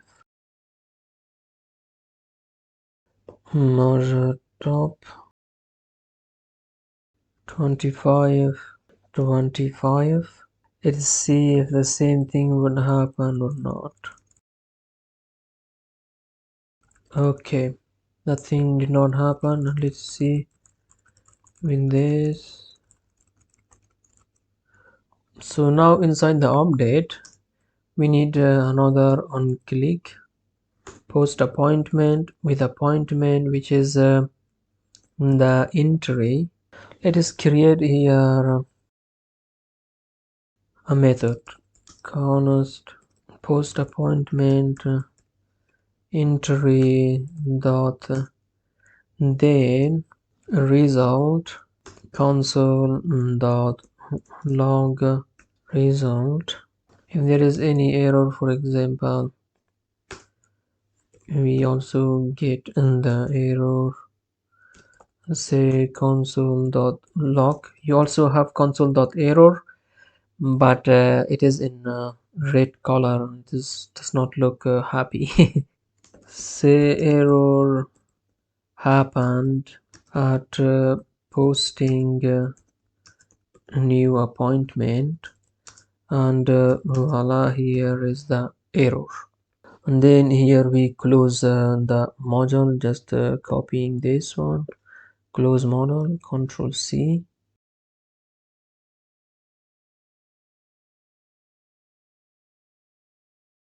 Here say post app. When click happens, we post this, we call this function, so it calls another this function, and then we get the result here. If it is success or failure, we just close the model as well. For that, now let us stop the server here, start Visual Studio, let us run it.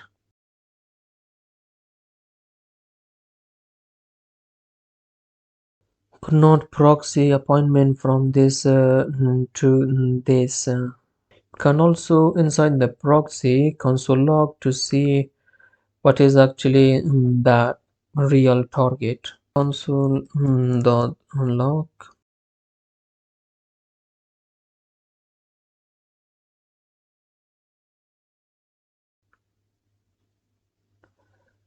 reload.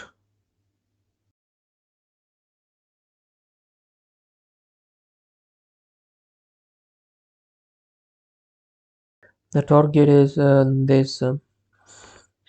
Change this to S.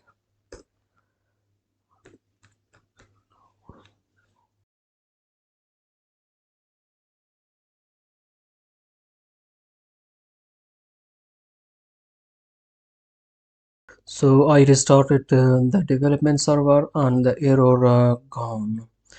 Probably you should try it as well if you got the error. And inside the home, I also added a catch block in case there is any error just here that we see in the console.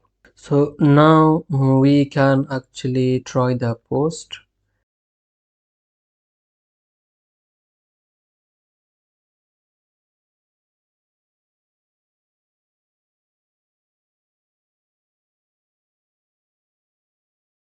And add.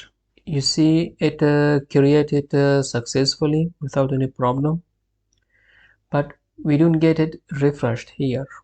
So for that we need another thing to refresh the state when it is actually posted successfully, when something happened successfully. Here inside the home, pass a proper for updating the state of the home component. So call it refresh app, and the name of the state is set refresh and data. We create that here,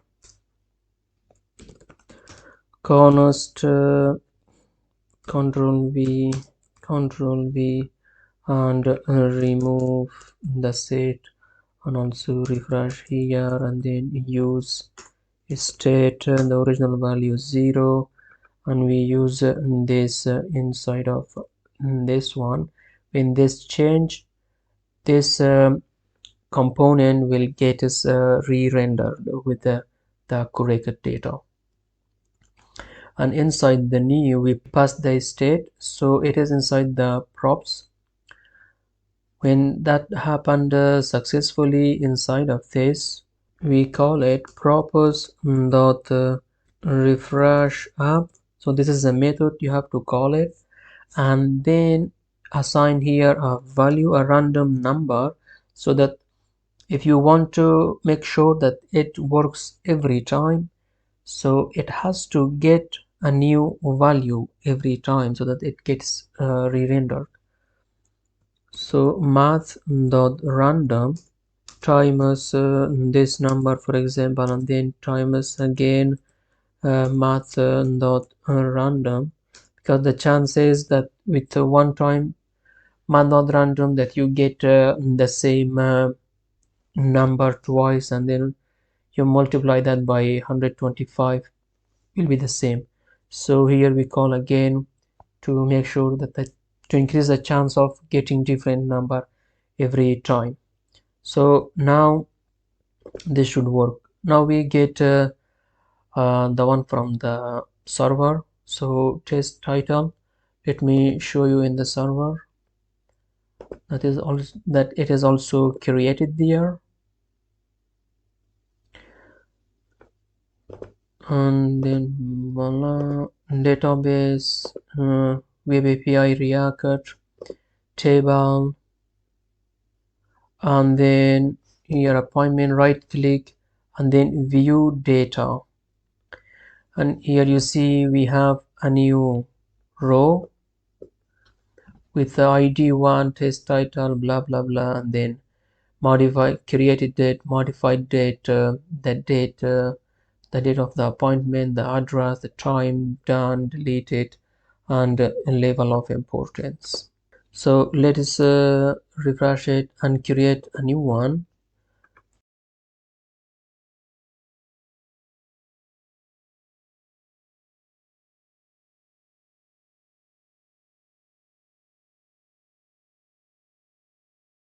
Level of importance very low, and voila, you see now it worked.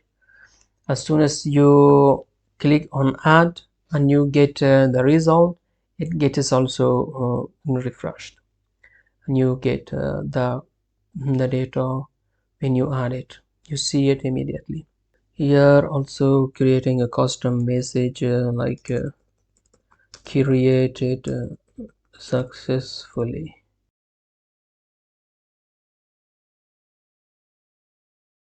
For the new, we can also in case the user don't want to change that, here we have the date, new date, that's okay. For example, if you want to add a new appointment without selecting the date, is because you see it, okay, this is today. When you open that, it is the date of the current date, and you don't want to change that. And the same thing for the time, and you don't want to change that. But here in the model we say 12:30. So we have here a method and the int formatted time to string. We get that also here, formatted time to string, the current time, and the new date is the current date, and that's okay. Level of importance is 2 in case the user don't want to change that. Otherwise if you don't submit, you will get the wrong time, and that is not user friendly. So about the new is done. Now let us work on edit. For edit, here we should do something. Here we have the edit button and delete button. So when the user clicks on this, we want to pass the row and assign it to this entry and get this entry inside the edit component. Here create a method const handle, and we pass here the row. You have another thing in JavaScript, object dot assign. The target is the entry, and what we want to assign it is the row, and then also closing the module. We also need something called active ID for the delete.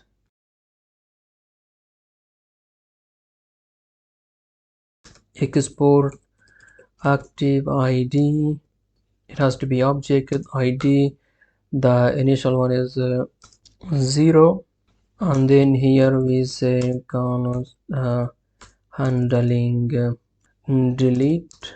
We get here the ID of the row or the entry, and we set active ID dot the ID to ID, so that we get it inside the delete component and delete that.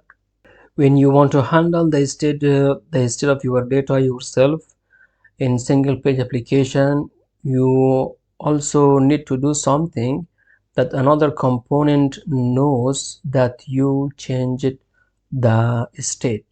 We assign new value to this entry. This is the state of our application, the data. Here we need to make another component aware of this change, update state, and then we need to also open edit model. We say open model, and that is edit model. For the other one, we get in the props also something like state listener, and we pass that from here. It is copying this, call it state listener, set state listener. We pass this method to the appointment component, call it state listener is set state listener, and here we get that propose dot state listener, and we do the same math dot random times this number and times math dot random. This one should be times, and then we pass the variable of this to the edit component and to the delete component. Here we have refresh up, and here we say state listener is in this one, state listener, and the same thing, see delete state listener, and inside the edit we use hooks, use effect, and here this component listens to propose the state listener. So if this changes, this component re-renders. The same thing we do inside the delete, and here we open the delete module. We console log to just show you that it changed when you change the state. Console dot log, and then use this inside the delete component, and here import use effect, and inside the delete we also need another method to handle the delete. Const and delete appointment. Need to create here something like this. Control C for delete, and here just concatenate id, and here pass method delete.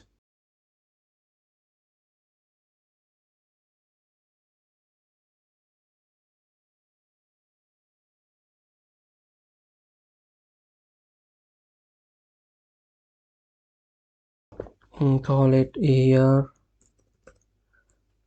and we pass here the id.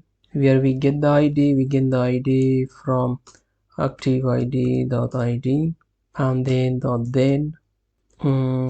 result or response, whatever you call it, console dot log, delete it successfully, and concatenating the result, and then catch, let us bring it down, error, console dot log, say could not delete the appointment, and then we say the error.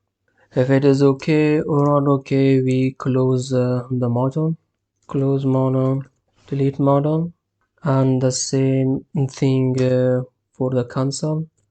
on click, Control C, Control V, on click, we just pass the delete app. We need something like this there as well. We need also this thing for the checkboxes, because for some insane reason the checkboxes don't get us the correct data.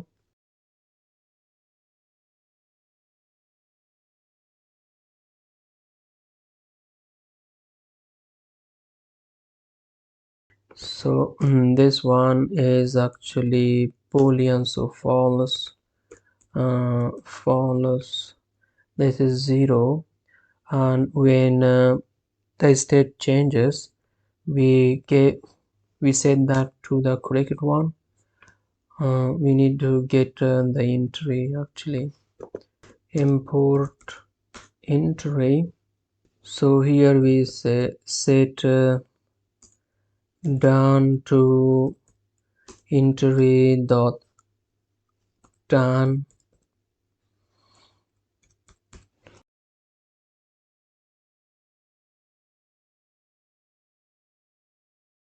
and then we should use that here.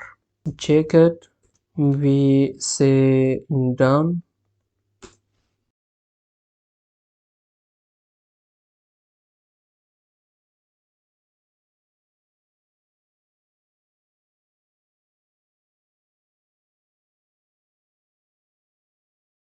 and then this one is not necessary. We call it actually edit appointment, Control C, and pass it to every one of these.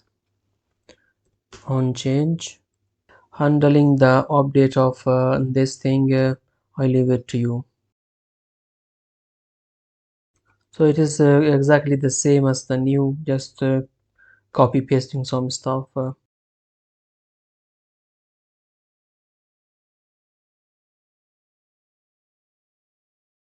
So here we need to do some stuff. So you need this for updating actually the length of that, but for now I don't need that.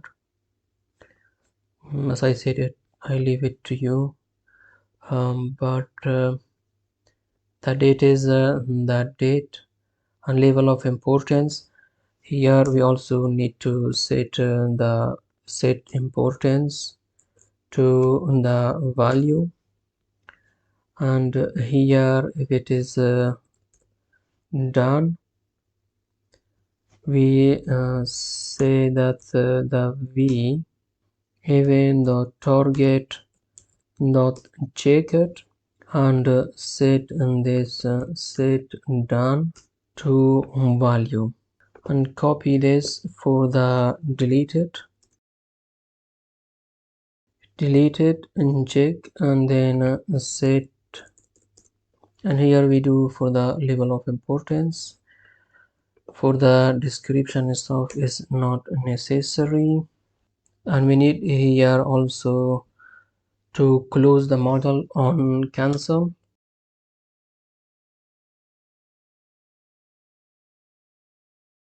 Copy this, create here another method, const,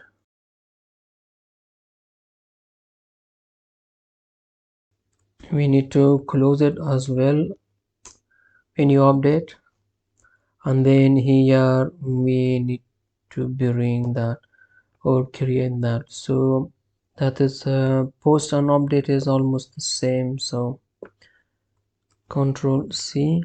For the post we get update up, Control C. It needs to be stringified from JSON, and in this one is put.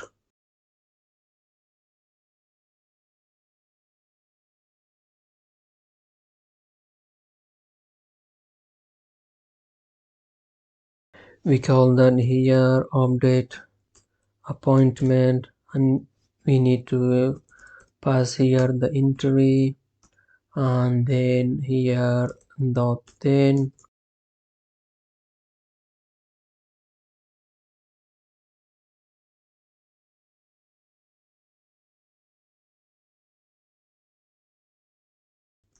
console.log.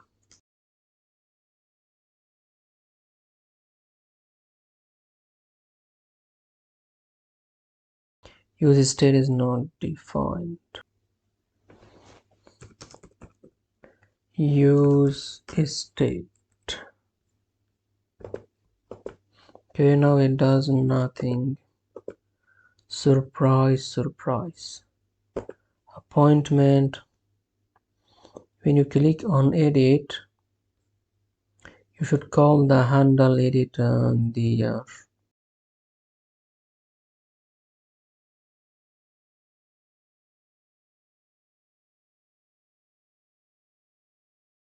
and for the delete,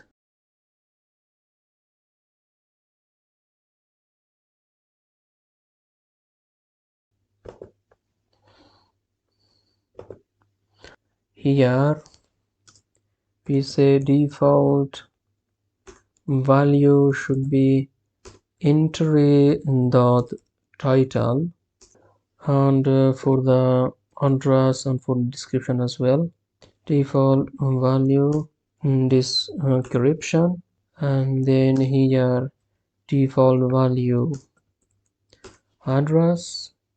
Level of important value is that. For the date we need to do something else. For the time we just get the time. For the done and delete we get that. For the date, define here another state, call it data, set data. By default the data should be an object, empty object.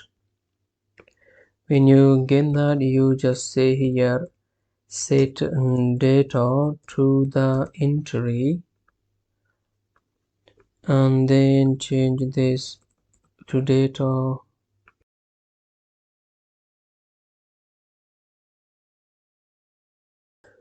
For the date, default date,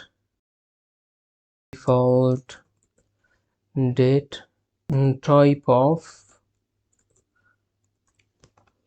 if type of this equals to string, we say entry dot date dot split from T and take the first one. It comes with a date, T, and then the time. We only need the date. Otherwise we just pass here empty string. It did not work. Now it worked at 22.5. Very nice. Okay, 18.5. Okay, you see also something else here, that it comes, as I said, this is the date, T, and the time. Here also we need to show only the date and not the useless time. So that is inside the appointment. So this is the time. We say time T and take the first one. Voila, you see now it looks better. So now we populate the data very successfully. Let us see if we can update one. This is the second one. Remove from 2 to 5, 55, and we leave the rest as it is. Entry before, okay, this is 5, 5, 5.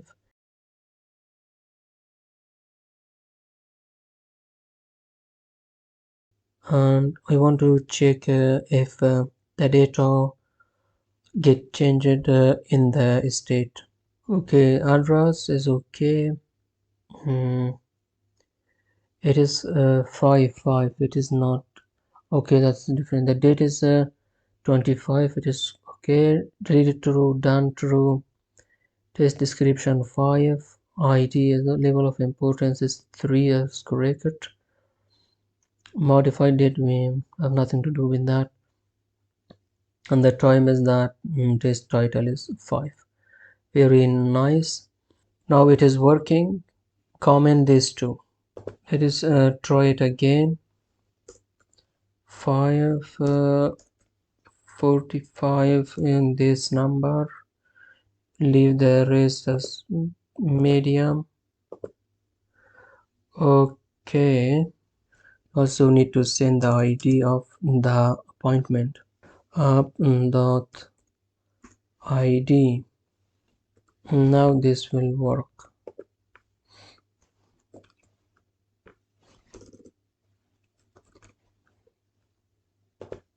It is not a valid JSON. It's not a valid JSON, which means it is a crazy error. The type is not corrected. The type is not corrected. And it says that appointment is not valid JSON.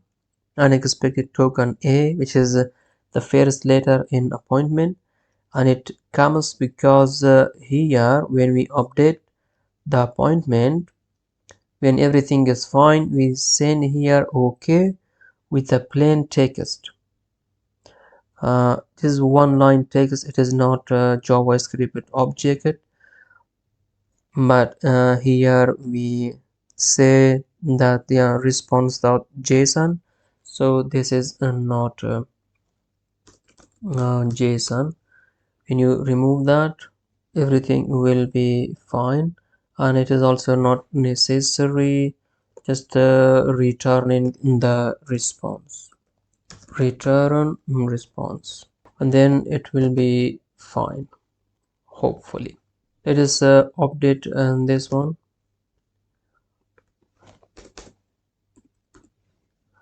Update test 4, and then update. Now it says updated successfully. The refreshing port is not done, so here we return that and also update that. Inside the home, we have to pass this refresh app inside the edit and also inside the delete. And here we have access to that and say purpose dot refresh app, and here random number math not random times this one times math not random. And the same thing inside the delete.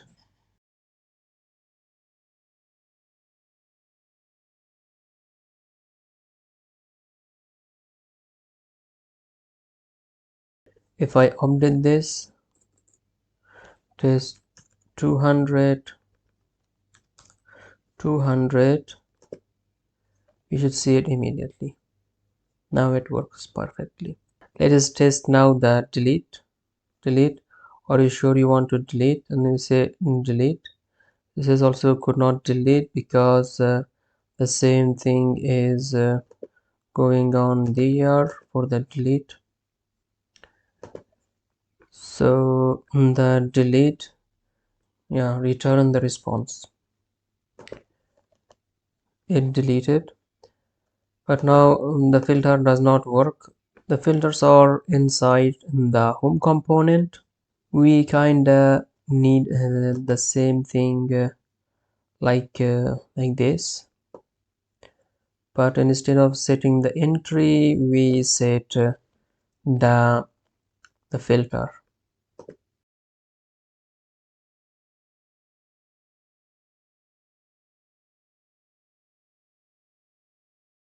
We get the name and we get the value, and based on that we do stuff. The first one is all. We say on change filter up We call this inside all filter inputs, inside the done, inside deleted, and inside the selected period, specified date, inside specified time, and inside a level of importance. So I just paste the code from the demo. Instead of writing each line, it will take times, and I explain you. From the event, we get the name attribute and the value attribute, and we check if it is the name is all, done, or deleted. Then it is an input type checkbox. So in checkbox you don't have value, you have value, but it is best practice that you get the check it and uncheck it value. So when you see check it, it is either true or either false. And then you say filter. So we have to import this from the library, filter, and we set filter and that key, and we assign the value to that. And for the period we have today, this week, and last week. 1 is for today, 2 is for this week, and 3 is for last week. And here we have start date and end date. We want to determine the start date of a week and the end date of a week. For example, for 2, which is this week, we calculate the start and the end date like this. So we get the number of day from the start date, which is the same as end date, the initial value. We want that it starts exactly from that day. So when you give the day -1, it will be, and then here again 7 minus that day, it will be exactly that week. I will also show you that in the console. That is what is the start date and the end date.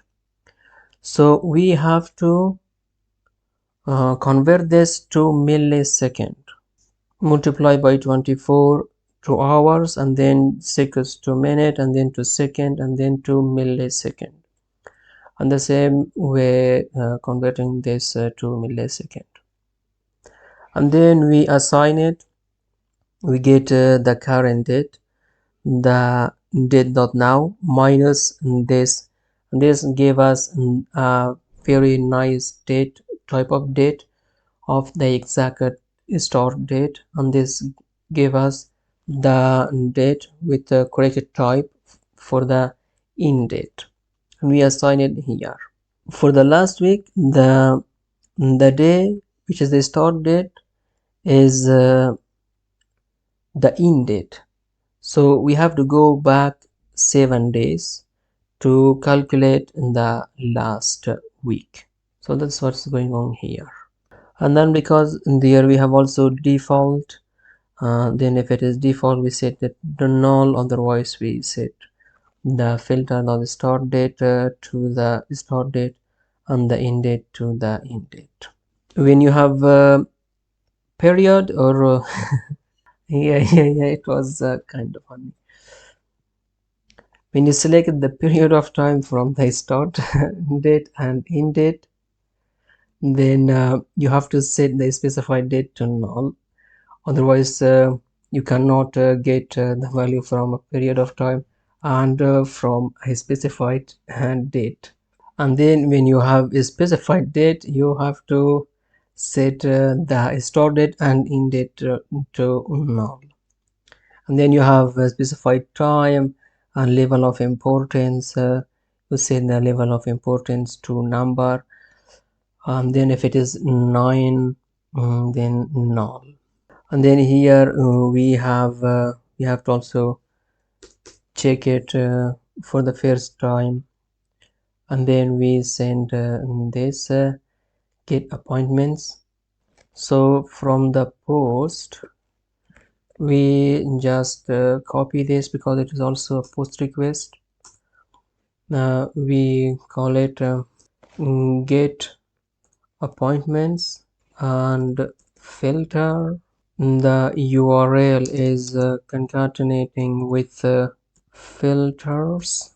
it is post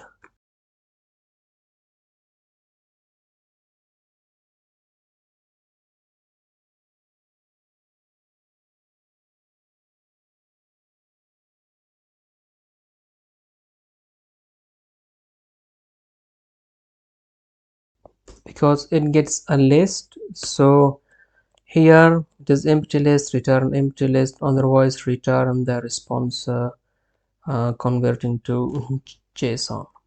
And we need to get this inside the home from filter,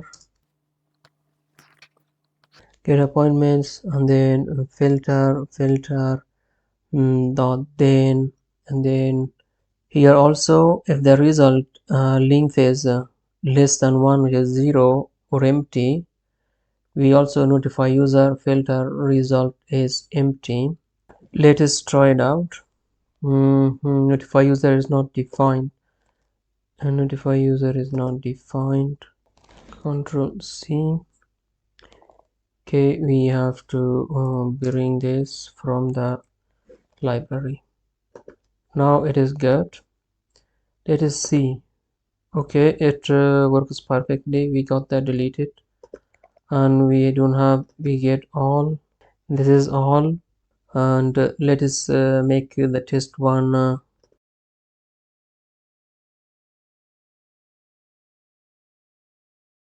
It gone. Okay, we get the done. We get all, and let us create another appointment for the last week.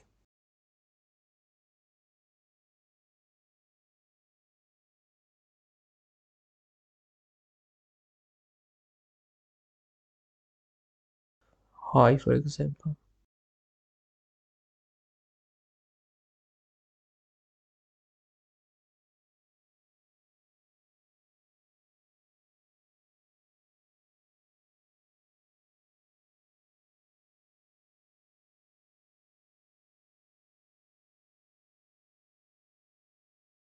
Okay, we could create this, and this is for the last week, and here we selected last week, got empty. Here let's see in the filter the end date is 30 April and the start date is 24. Let us see the last week. It is correct. From 24 April to 30 April. It is my fault actually. It is 28 of not last week. It is. I have to change this to 28 4 update, and then clearing the filter. Clear filter the button. It is on click.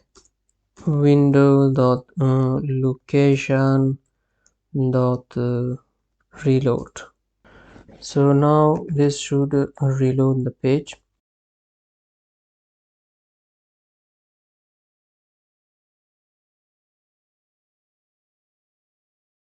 Last week you should only get the first one, not the last one.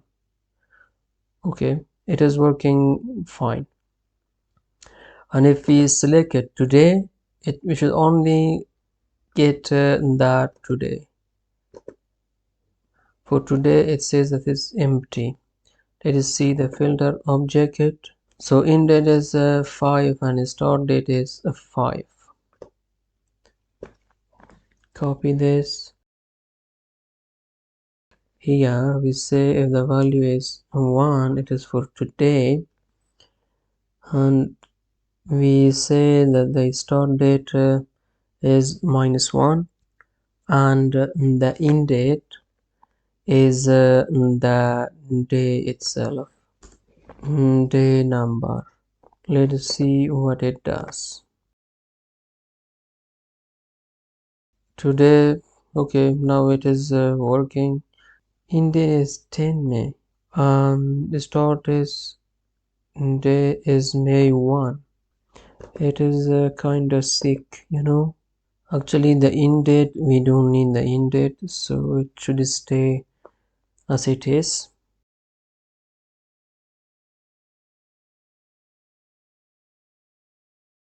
The end date is 5 May, start date is May 1. Start date should be 4 May.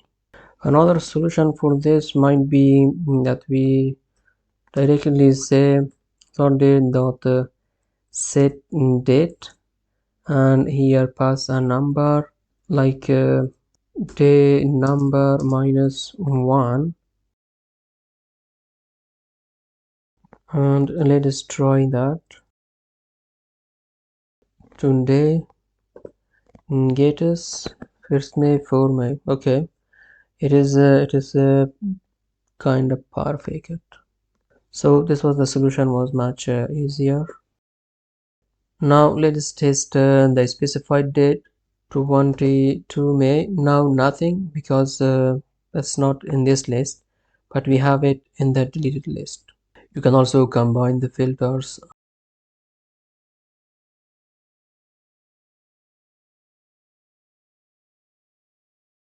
Now you can clean up this project a little bit, removing the console logs and stuff, and publish the application, and you can use it like any desktop application. Come to your project, right click on your project, and then click on publish, and here select it folder if you want to publish it in a folder on your machine, and then select it next, and here select the location.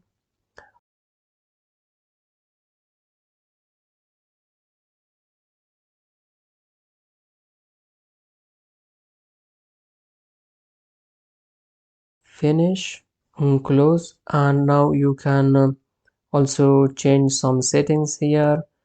Show all settings, the target framework .NET 6, and then framework dependent, file publish option, delete all files prior to publish, it is good. Use the connection string at runtime,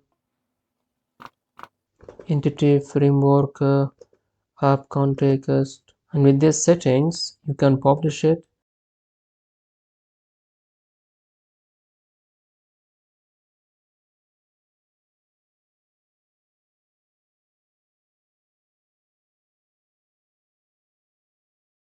Okay, it was successful. Now you can go to where you published that. Here you have the exe file. When you double click on it, you see here localhost 5000. Take it and then come here 5000. You have a nice working application that you get that done, that deleted.